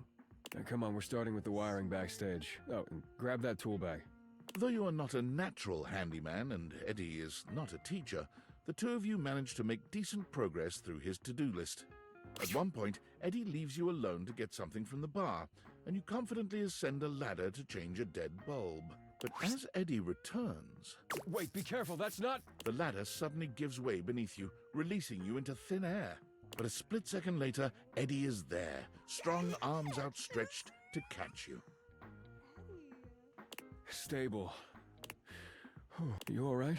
The customary ice in Eddie's eyes, just for a moment, has melted.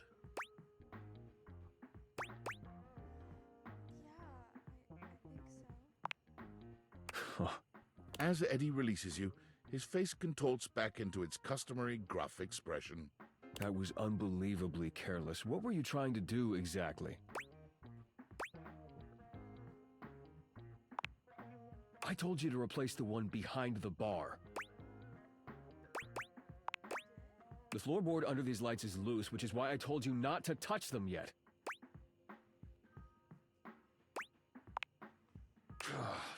Just pay more attention.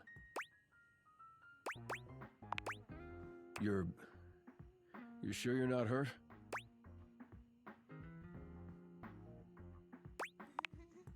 Well, next time I'm just gonna let you fall. Now, go get the ladder and put it behind the bar this time. The next and last phase of your work proceeds without incident.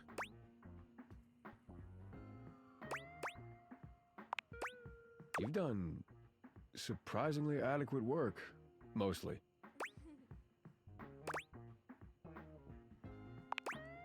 No, you had an excellent teacher.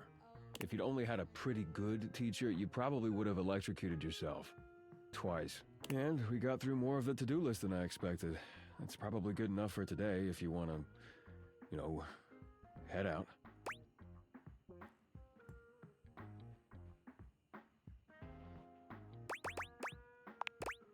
I suppose if you want to rest before you leave, that's fine.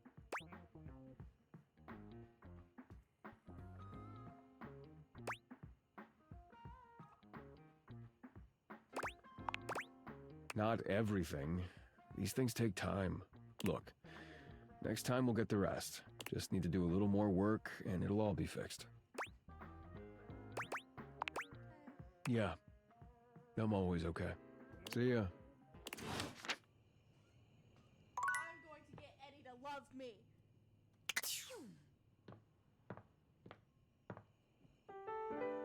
Eddie will love me. Nightmares are nothing new to you, but this terror standing in your room is certainly a unique experience. It's hard to even make sense of what you're seeing. A dreadful figure, wreathed in black, with what seems to be the suggestion of a horse's head, with snake and lion heads sprouting from its shoulders. It has a multitude of eyes where they shouldn't be, and teeth that decorate what would be the belly and hips on a human figure. But it's not the monstrous anatomy that freaks you out the most. It's that lizard brain feeling of fear the figure inspires in you. You want to run, but by some miracle, you don't. Oh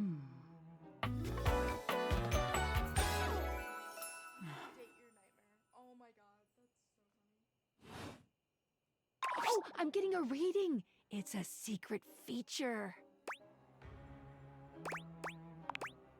It's called Content Aware. It goes off whenever I have the feeling that something a little off-kilter might happen.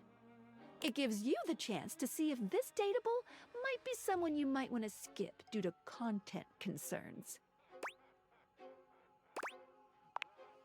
If you're worried that you might miss out on points or stuff, don't get your tushy in a twist. I'll take care of the dirty work for you. No penalties incurred, I swear. If you're interested, you can turn it on now. You can also turn it on or off anytime I see ya.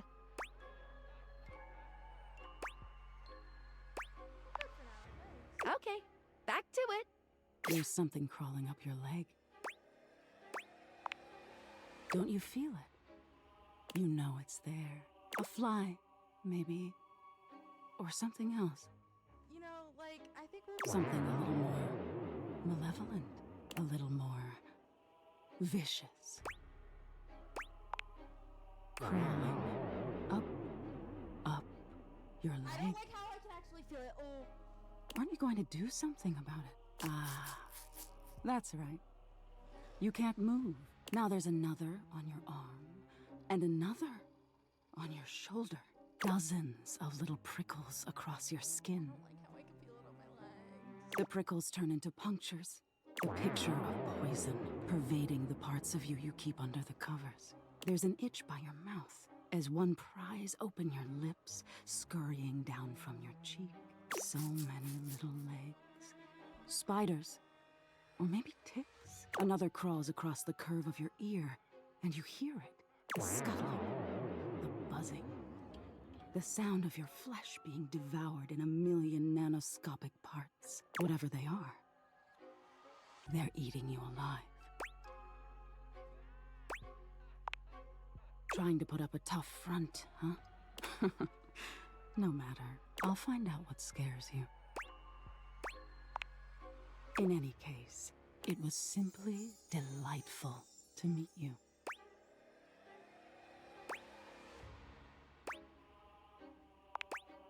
No need for pleasantries. I've been in your head your whole life.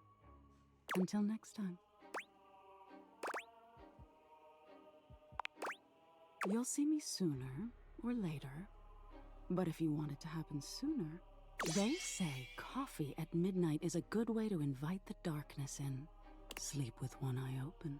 She fades into nothingness with one last creepy laugh.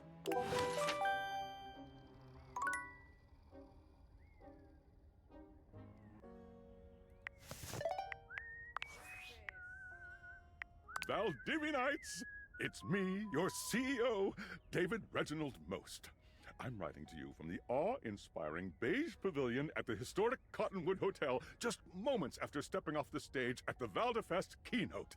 Let me tell you, the room felt positively electric. And not just because of the incredibly dangerous grounding issues we discovered in the speaker system. No, tonight, our consumers, employees, and shareholders were absolutely buzzing at the launch of Valdivian's newest initiative. Bigger than the self-driving stroller. More revolutionary than Peninsula.com.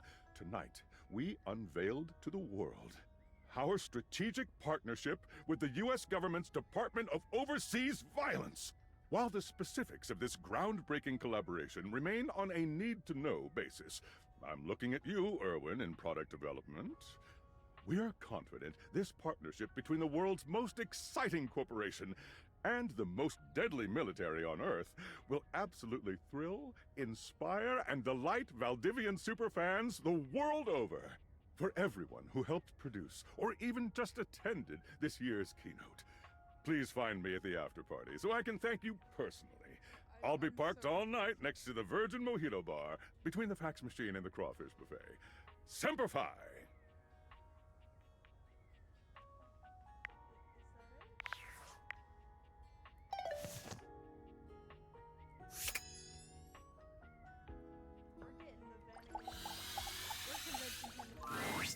You requested a picture. I have found one.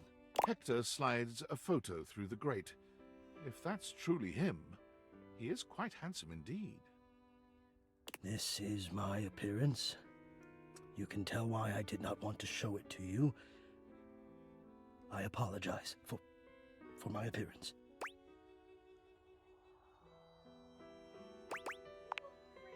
Thank you. Thank you so much. I have wanted to speak with you for so long, and now that I have it, I don't want to lose it. Surely, if you're lucky enough to get the thing you've always wanted, you cannot be lucky enough to keep it.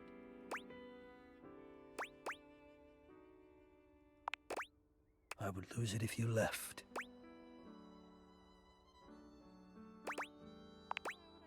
Oh, surely you would if you knew. If you knew what I really was, you would leave and you'd be right to. Which is why you must never know. You must never see that. And I will content myself with this halfway openness. I'm afraid of what you might think if you saw me. The real me. Not this filtered version. You're right. I am in the attic. The real me is in the attic. But we have something here. We could have something real. It would break my heart to think that all that could be lost in a single moment of laughing or pointing or even a disappointed cast to those beautiful eyes of yours. No, I couldn't bear it, and I won't. Come back to me here. Only here, do you understand? I'm going now, and where I go is only for me. Alright, so we are on a mission, and I'm going to Google where the attic key is.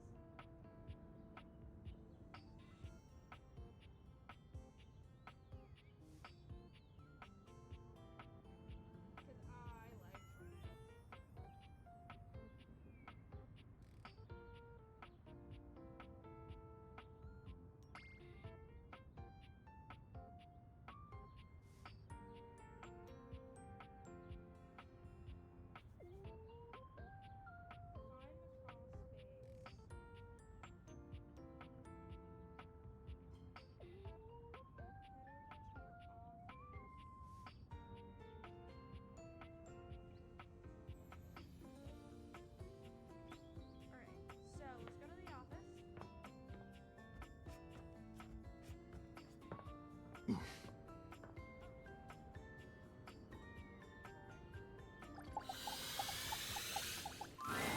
Dorian stands in your way, but he seems oddly contemplative here. Ah, one of my closest friends. The closet. A space for imaginings, longings, and being trapped in eternal darkness. Here you'll find a water heater, some boxes, and, I suppose that's about it. Do you want to know something interesting about closets? Sure. So would I.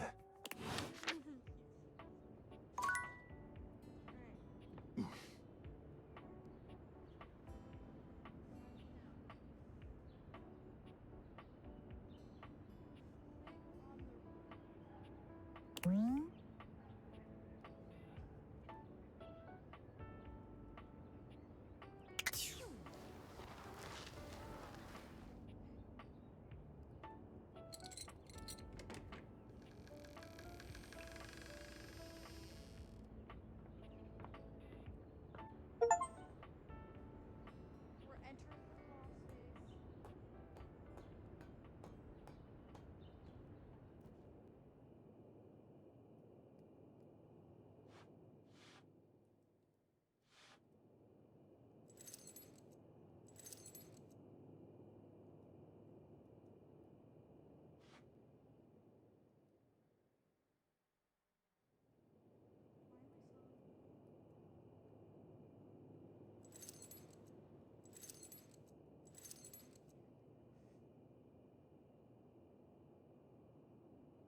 Oh, romance the... You're not sure what you expected to find in the crawl space, but it certainly wasn't this well-dressed, regal figure. He seems quite stunned by your arrival, but the moment you liberate him from his underground prison, he comes alive with joy and gratitude. Ah, fresh air. It has been far too long. This is why I love Google. Thank you. I have been trapped within that accursed crawl space for so long that well, I don't even know how long it was. Time lost all meaning under there. But never mind that now. I am Keith, and I owe you a real debt of gratitude, eh? Eso!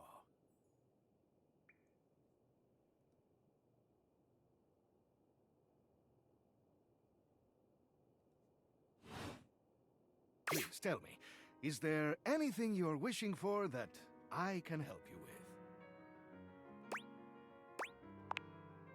Ha ha! Do I have some good news for you? I am in fact a skeleton key. I can unlock just about anything with a keyhole in this house. And a few things without keyholes besides. I am nothing if not full of surprising talents.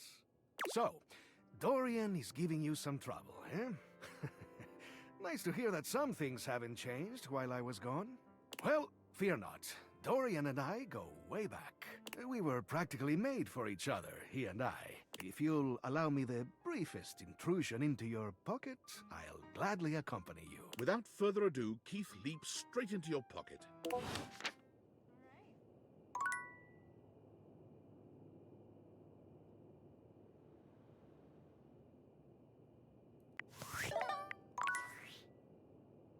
Impressive news out of Valfest. Really too bad that particular partnership is about to hit a rough patch. But then David's never been great at partnerships. Yeah, fascinating. But we're not talking about you right now. I see you've had the opportunity to test out the prototype. I'm enormously grateful to you for concealing the prototype. And I'm sorry I dropped all this on you so unexpectedly. I know protecting it is not a responsibility you asked for. Maybe not even a responsibility you want.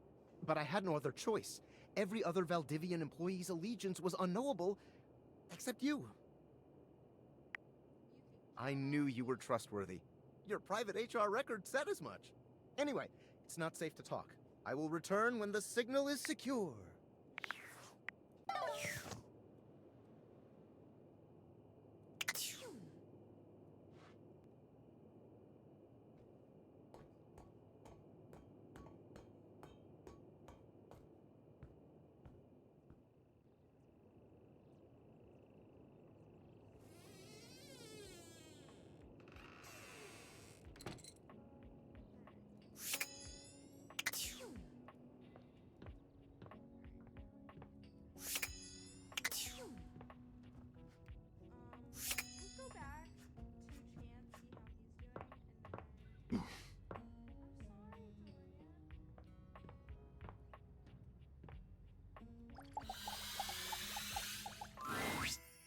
Holy crit, you look fantastic today. I've been thinking about you. Maybe we can get into some fun later? I'd love to play a game with you. Don't worry, I'd never play with your heart.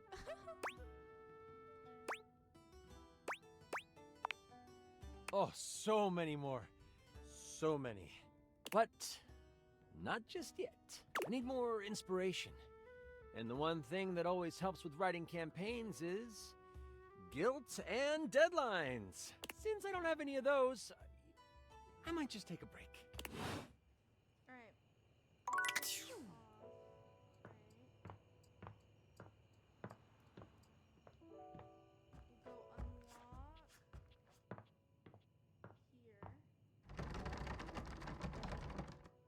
Go unlock here.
Oh, okay, so I have to date the boxes.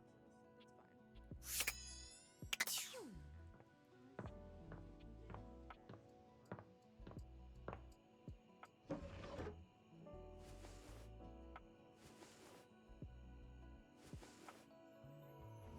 We'll see what that is tomorrow.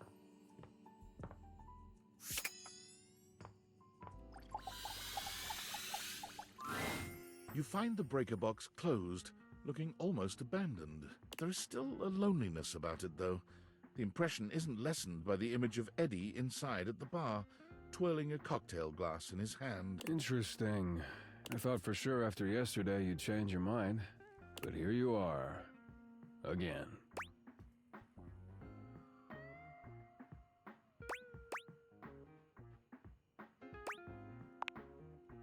Ooh, is that a challenge? I'm sure I could dig up something more difficult for today if you'd like.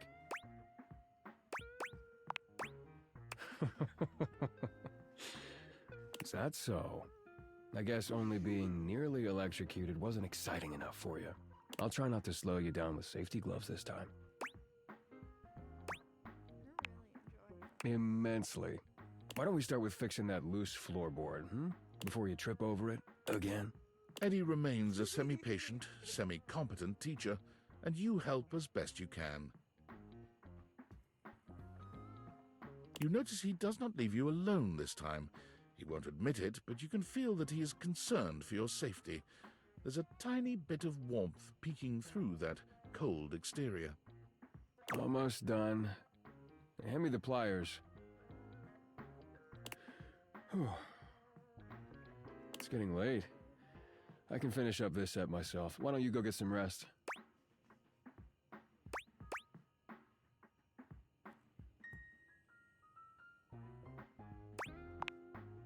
Suit yourself. It's fun to watch Eddie work. There's a real satisfaction in seeing just how dedicated he is, how skilled his hands are. But this time, there are sparks in the current. By the time he's finishing up, he looks exhausted. With a heavy breath, he seals off the final wire and sets the pliers down. Drink?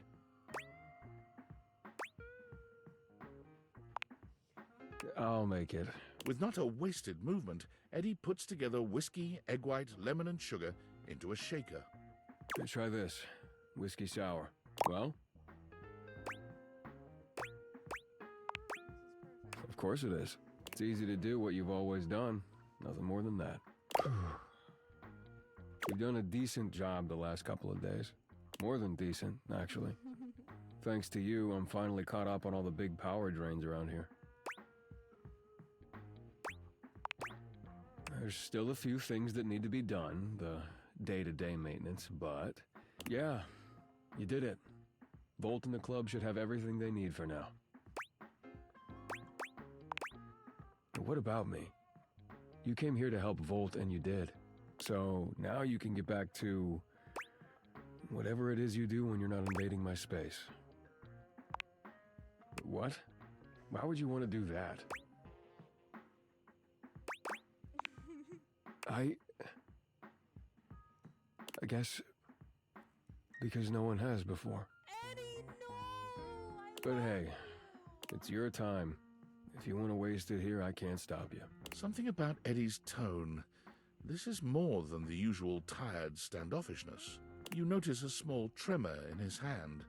He shoves his hand into his pocket and looks away. Well, at least now you can get back to the crowd and the shows and whatever with Volt.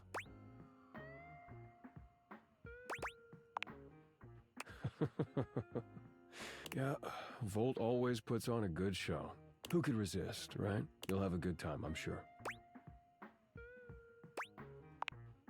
I already told you, big crowds aren't really my thing. I do better on my own. Trust me. I'll only slow you down. Oh, and it would be for the best if you didn't mention any of this to Volt.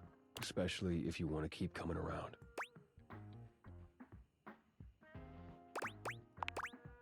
Volt can be protective when it comes to this place, to what we do. It's a point of pride for him. If he found out you'd been helping, and that's why the power suddenly stabilized, it would probably hurt him. A lot. So for now, let's just keep it between us, okay?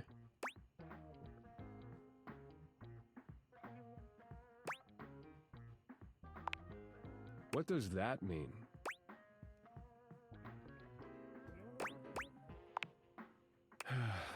Fine, whatever. Yes, okay? If he knew what was really going on, he'd probably be pretty upset with me, too. I don't want that either.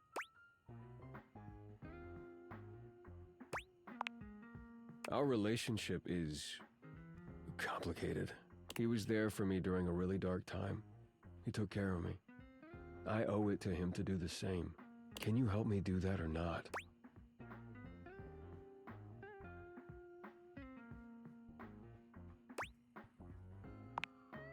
Thank you.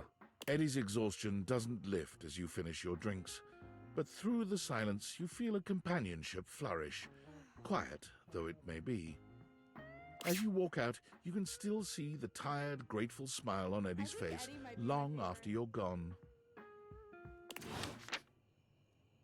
I guess it's time to go to bed.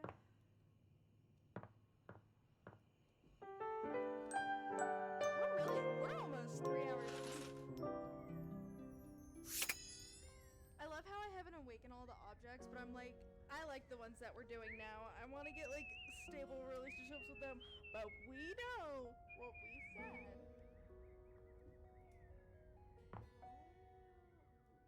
Should we do the back door? Or should we do the bed first? Oh no, we have to do the boxes so we can go to bed. As you take in the sight of the adventurer standing before you, it's hard not to feel like you've stepped into one of those old adventure serials from decades gone by. Even though she's decked out in cardboard and masking tape, she looks like she's ready for anything. An extension cable whip wound around her arm and a daring grin on her pretty face.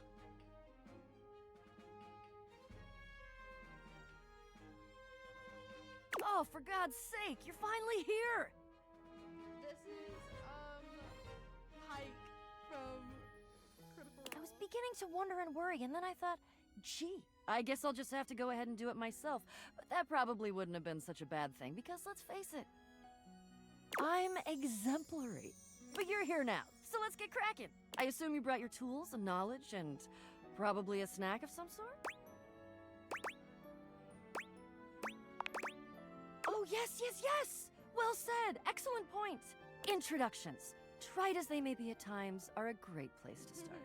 The adventurer strikes an impressive pose, positively radiating confidence and daring. I am Bo. I am the soul, the spirit, this most special of houses, where it is my great privilege and my great destiny to reside.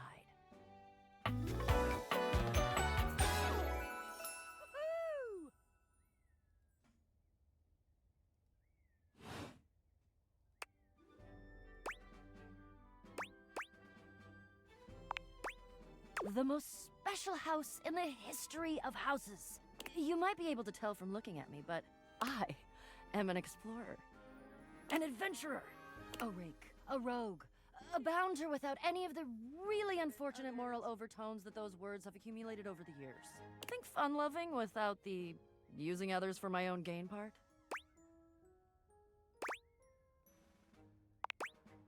That I am. I would ask who you are, but my goodness, there hardly seems to be a point. You must be, I mean, you couldn't be any other than... I know that you are the... Bo takes her hat off for a moment, holding it... It is my great honor, my passion, my destiny to have the opportunity to follow my path. Alongside you, the leading houseologist, to whom I owe such a debt of gratitude and respect. Oh, what? In addition to adventuring, I am a movie buff, also a food buff, a DIY buff, and I'm learning macrame. And I know that, never good. Not always catastrophic, but never good.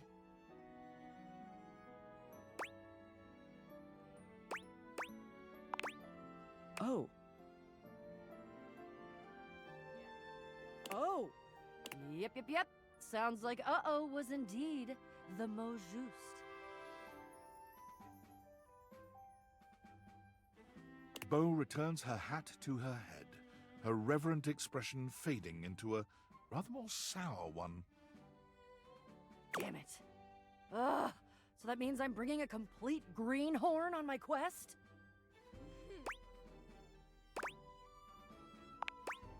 But you're not a houseologist. What else can you be? What am I gonna do about my quest? How am I going to... I guess I could do it alone. Like I said, I'm pretty great, and I've done all the research. I was just hoping for another trained and passionate expert to go with me, but no. There are things that I need that I cannot get by myself. Damn it! Ah, yes. Well, I don't mean to offend you or anything, but for all I know, you're a donkey in a human suit, which wouldn't be bad. That's just an indicator of how little I know you. Maybe it could work. Get out of here and let me think. I have to think. Come back when I've had a think, and...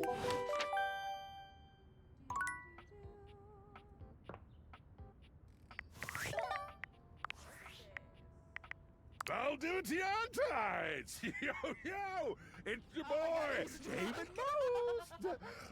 Coming to you live from the best virgin mojito bar ever. Like, this stuff for real is legit so good. I've had like 12, and I feel amazing. Can't believe there's not any alcohol in it. JH19! Hey, did you guys see how dope that presentation was? We rocked that!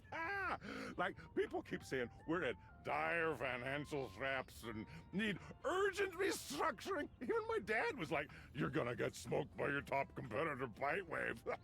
Dead ass. And I'm like, okay, Dad, if you like Bitewave so much, why don't you marry them? But does Bitewave have a contract with the U.S. government? No. I just want to say I love you guys, but not Franklin. Don't love or miss Franklin at all. You hear me, Franklin? Night-night, nerds. That was a thing. Okay, so we have 4 left. We need to get the bag in the door, the bag in the dresser, the vent, 3, and then we'll go back to Eddie.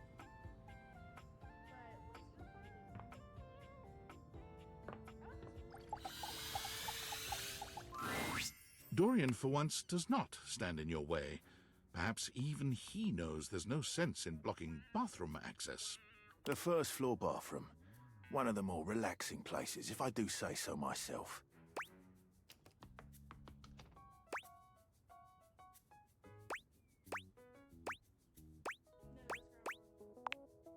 Spot on.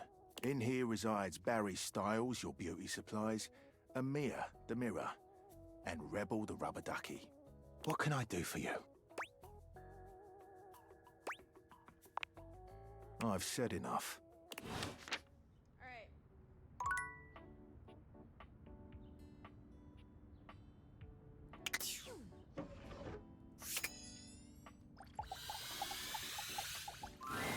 The stranger standing before you is dressed to kill. A sheer black catsuit, studded black manacles with pink fur trim, and a variety of brightly colored accessories drape their shoulders and frame their delicate features.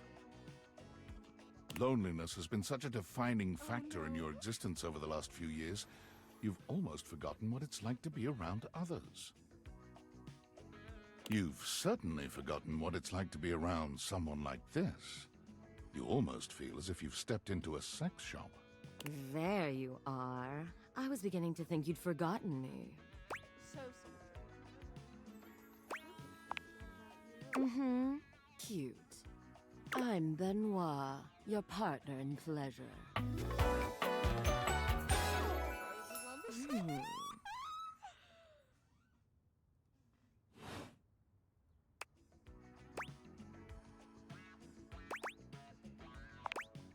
What many call sex toys, yes. I prefer to call myself your ruin. It's really about time you came to speak to me.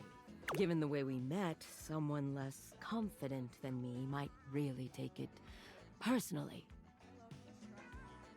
They look at you expectantly, raising an eyebrow.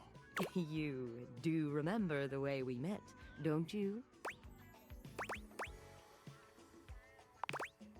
You think you could afford me? Please, no, that wasn't it. Gag gift. They look absolutely disgusted. The only way to strip the word gag of all its appeal. Some friend of yours thought they were hilarious. You moved into this house and your friend brought you a big box. You opened it up to find... what else? A smaller box. You opened that to find another small box, and so on and so forth. So funny. Eventually, you got to the smallest box, and there I was, a bright-eyed virgin, yours for the taking. But there's still time to rectify that. After all, you're here, I'm here, and I know you have nothing but time. So how about it? Me and you and mind-bending, earth-shattering pleasure?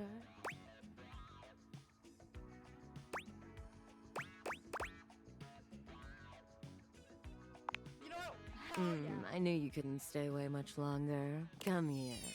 Benoit takes you by the hand.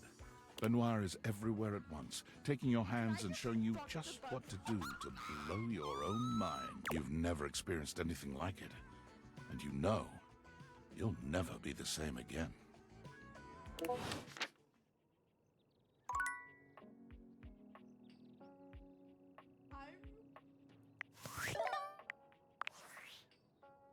Based on how plastered David was in his last most mail, he must have finally discovered the prototype is missing. He'll sober up soon, though, and when he does, he'll stop at nothing to ensure its retrieval. If he fails, he'll be at the mercy of some very powerful people. He'll never allow that.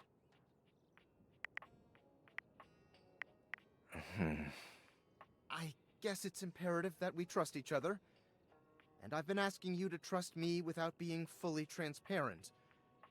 I know all this because I created the Dateviators. Sure. Whatever. Anyway, I can't talk now. I'm stealing coffee shop Wi-Fi and the barista finally noticed I'm only ordering tap water. Remember, under no circumstance allow David to know you possess the prototype.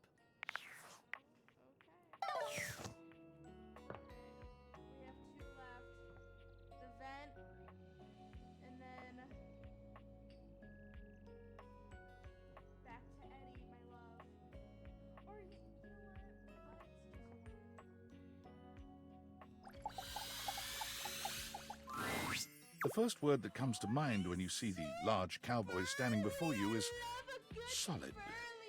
This guy is big, and he looks built to last. Basically lumberjack southern man. You might be intimidated were it not for the kind expression on his face and the sweet way he doffs his hat at you. No one's ever asked you this, but if you had been asked to imagine what your table might look like as a human, you think this would be pretty close. We've known each other for a real long time now, but we ain't ever been properly introduced. So, first things first, name's Abel, and I'm your table.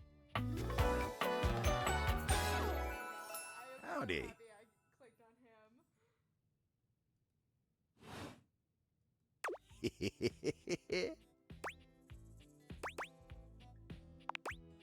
I know it, but it sure is nice to hear it from you face to face like this. You know, as a table, it's my job to hold things up all over the house. And I take my job real serious.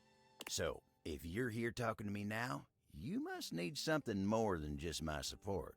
And if there's one thing Abel's gonna do, it's make sure everyone in this house has what they need. So, what can I do you for? There's gotta be something.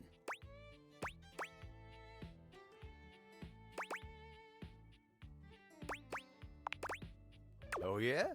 Well, Skylar told me you was getting to know everybody real good. Maybe looking to getting back into dating and all that? Dating, huh? Hoo-wee. Dating ain't really my area of expertise, you know.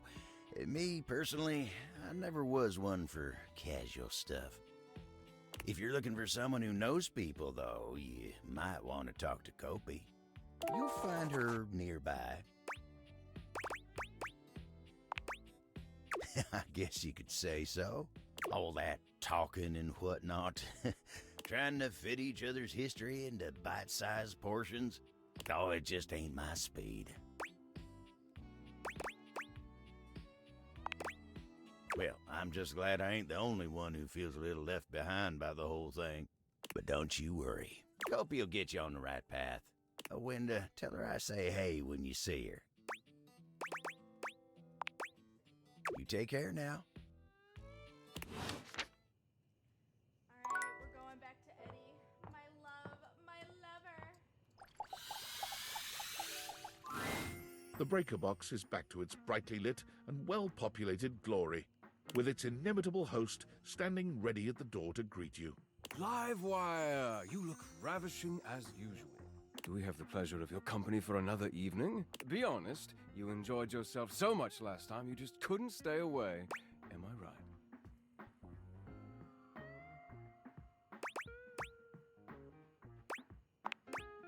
You did? My apologies, Livewire. How unfortunate to have missed you. But I'm glad you stopped in. Now I can make it up to you. Come, let me show... Volt takes you by the arm and brings you deeper into the club. There are indeed, some of them are your own work. Others must have been Eddie, working alone after you had gone home. Dazzling, isn't it? A true marvel.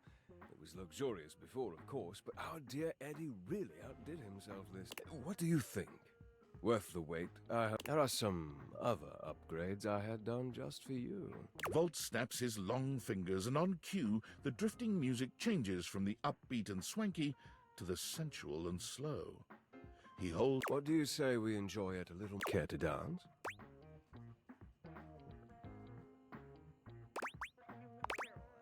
Oh, not to worry, Livewire. It just so happens you're talking to the annual Halloween Masquerade dance competition winner 3 years running. I want Eddie. It would have been 4, but Wallace is surprisingly graceful after a few caipirinhas. That is to say, I'm quite an accomplished dancer. Just follow my lead. With only a moment's hesitation, you acquiesce. And it's true. With Volt in full control, you have never felt more graceful. You move quite beautifully, Livewire. I'm impressed. The song has ended, but Volt has left his arm encircling your waist. He turns his face to yours. Thank you for the dance. It has been a long... Volt seems oddly disappointed. I must admit, I am rather reluctant, but unfortunately... Volt leaps... Good evening! I hope you're ready for... The power surges violently, and Volt stumbles. Ready for it? The system buzzes, cracking and flaring. Everything goes black.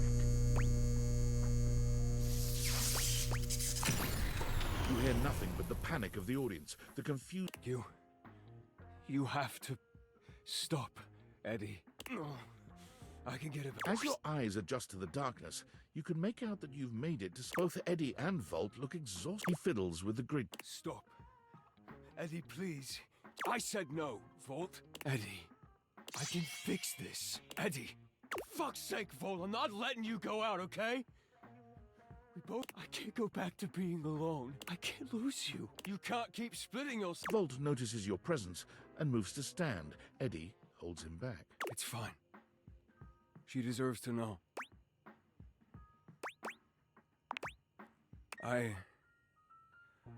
failing. Eddie leans back against the grid controls, his posture crooked and... It was slow enough at first. I didn't even notice it. The entire house depends on my power. I had to work harder to compensate. But it only made things worse. And then it just became... I don't know how long it took me to realize that it was I was the problem. But I couldn't stop. They still needed me. Exactly. They needed me, and I needed help. So, I gave it to myself. I made Volt. He was my fix.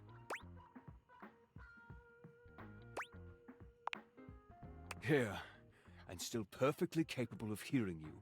Thank you very much. This club has to run.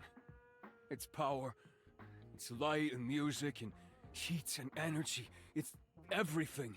And I have to have Volt to make it work. It was supposed to be temporary. It only slipped, but then, even that, just stop, Eddie, they still need you. We're not doing it. It's too risky. The faulty wire. Volt, don't! You have to fix the wire and reset the system. If you do that, Volt could disappear. I don't know if I can bring him back. Please. You can't. Easy to say when you're not the one who has to go through it. You don't know what it was like.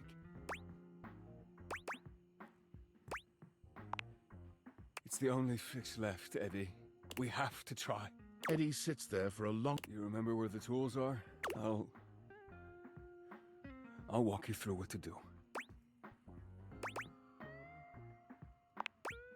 Wait. Fuck. Are we sure we have to do this? Quite. It's time, Eddie. Fine. Fine. All right, just... before... that... I just wanted to thank you. For... being here, I guess. Whatever, just do it before I change my mind. Eddie leads you through the process, patient and attentive despite his reservations. When you've finished, he gives you the nod to do the rest. The dim light around Eddie and Vault blinks out completely, leaving you in total darkness. For a few moments, everything is quiet and dark. The lights turn on. Over here. Eddie is sitting at the bar, looking haggard but with a light in his eyes that you've never seen before. Oh, hey there, Livewire. I feel good. I'm pretty tired, but after a reset, that's normal. I don't know. I just feel stable. I'd almost forgotten what this felt like.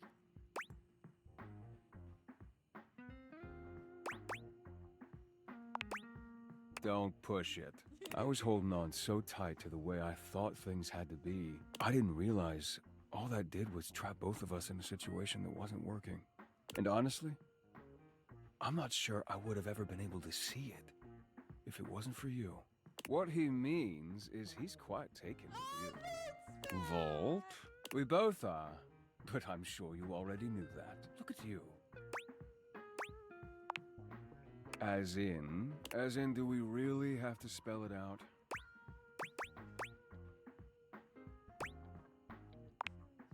Wait, really? I mean, if you're interested, we wouldn't mind you, sticking around. If you feel like it, or whatever. We would be delighted to have you. Alright, well, if you're gonna stick around, might as well be useful. Come on. You remember where the tools are? Let's go. I'll send over some drinks.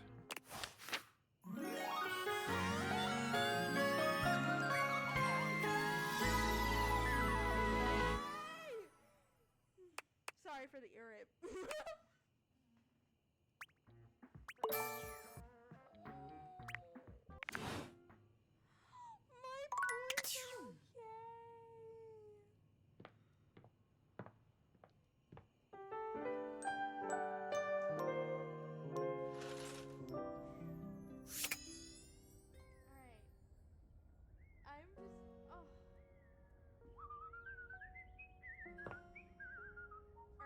Today's plan.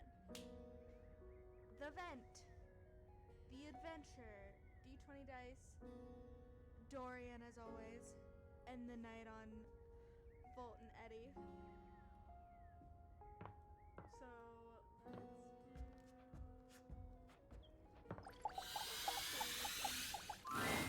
Dorian stands firmly in your way, an unmovable wall. Thinking of going outside? I'm a door who's the main entrance and egress from this domicile. I'm more impressive and ornate than the other doors, because I need to project a welcoming presence, but also make it clear that those who do not deserve entry stay outside. Cheers. I open up when you tell me to. It's you who needs to make the decision about whether you're really ready to go out there. After all, you're the only one who knows the reason behind why you tend to stay inside these days.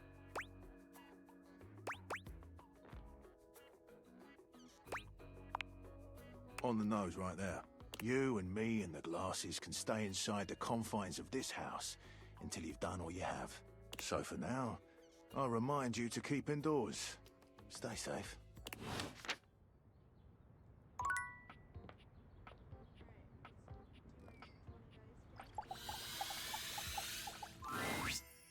Holy crit, you look fantastic today. I've been thinking about you.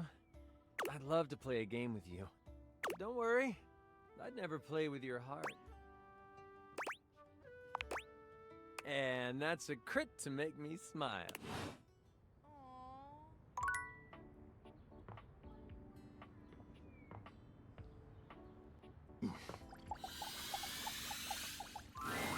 Hey there! You're back! And you've proven yourself worthy! You allowed me to have a think, which means you're good with following directions.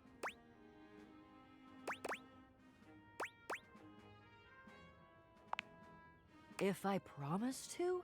Is that all that was holding you back? My fellow adventurer, I promise you, if I had a sword, I would swear on it. But I'm gonna have one soon, so I'll swear on the sword I almost have. I will never leave you behind. I will be there with you every step of the way. If you're really in, I have some more things that you need to know. Are you ready? We've got a lot to go. This is a two-part quest. I'm officially inviting you to go. It will be incredibly dangerous. We will face almost certain death. And worst of all, you're gonna be fine. If you die, I promise I will be very respectful about keeping your remaining stuff organized. Always the most rational, and the most rational plans always involve pirates. Haha, my dear friend, there are mysteries and wonders untold, and unnumbered fluttering around the edges of your potential this very moment. But the pirate lives in the ship in the bottle on the mantelpiece. I'm surprised you've never met him. I can tell you a bit about him, and more importantly, how he fits into the quest that we're about to— Okay then, what you really need to know about Jean, he's very unpleasant, warlike, highly aggressive, touchy, melodramatic, demonstrative. Everything has to have a flourish or a feather or some kind of blood feud drama. He's tried to kill me a couple times. Unsuccessfully, because again, he weighs less than a good solid bout of flatulence. They can make a reality show about him, and he'd be the only one in it because he lives in a freaking bottle. Oh, and also, the secret sword that we're about to get is in the— Yeah, we could, except you're gonna ask why he's been— Well, because the few times he— And now— So, a thief for a righteous cause, which means it's okay.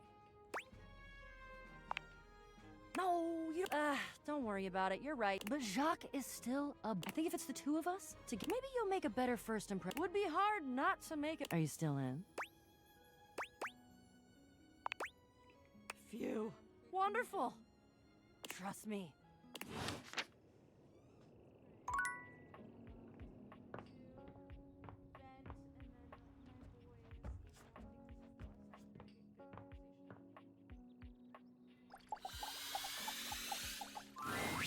You? I'm so glad to see you. I've been thinking.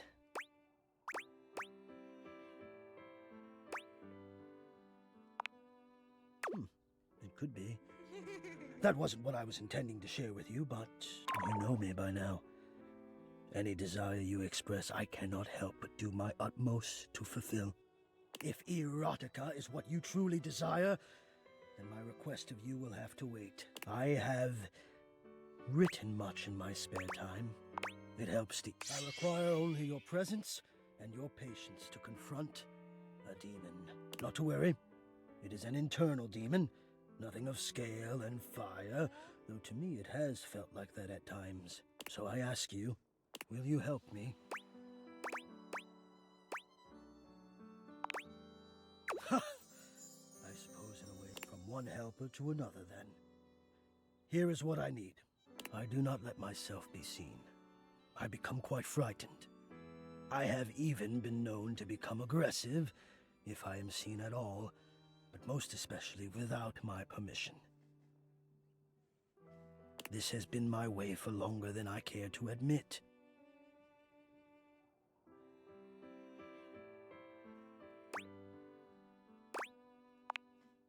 I wish I had something of more substance to back it up. It feels strange to wish that something had happened to me to make me feel the way I do. But the truth is, I am afraid. I do not like what I am. No, that's not it. I love being what I am. I am a complex system of ducts and vents that brings air, literal life, to the home of this person that I love. But for such a miraculous function, I have always wished that I looked more the part. Do you understand what I mean?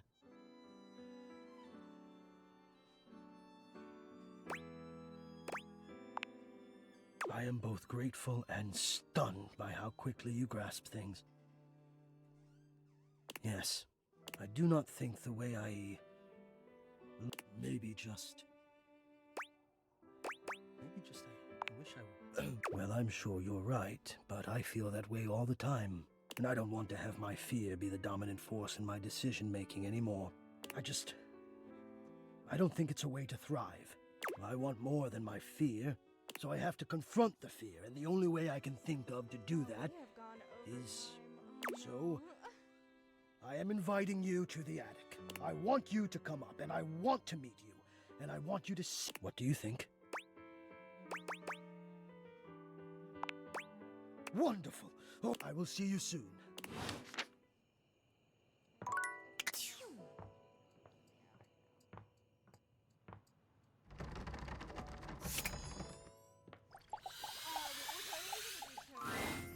Livewire! You look electrifying as usual. Do we have the pleasure of your company for another visit? Blink twice if you want me to throw you out so you don't have to sit through another bad act. May I send over your usual? On the house, of course.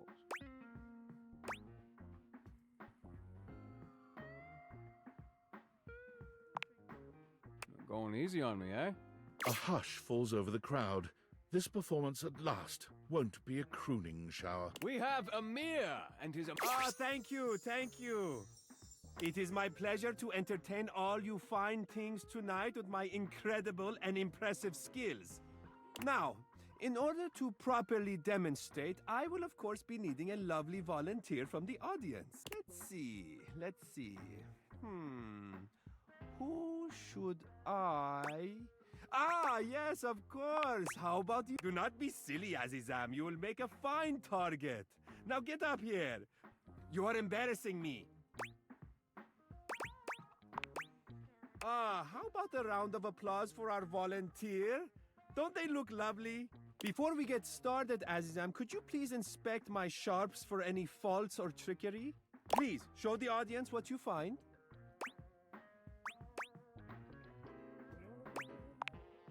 Of course! This is not a smoke and mirrors show. Oh, God. It is funny because I am... You know what? Never mind. Azizam, you may take your position over here in front of the curtain. A little more to the right. No, my right. Here, I will fix. There, perfect.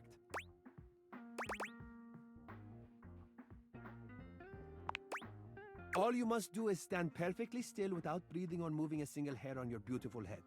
Very simple. Now, to the show. Watch closely and 1, 2, 3, 4. Now 5 and 6 together. Ah, thank you, thank you. Well done, Azizam. Now take your bow with me.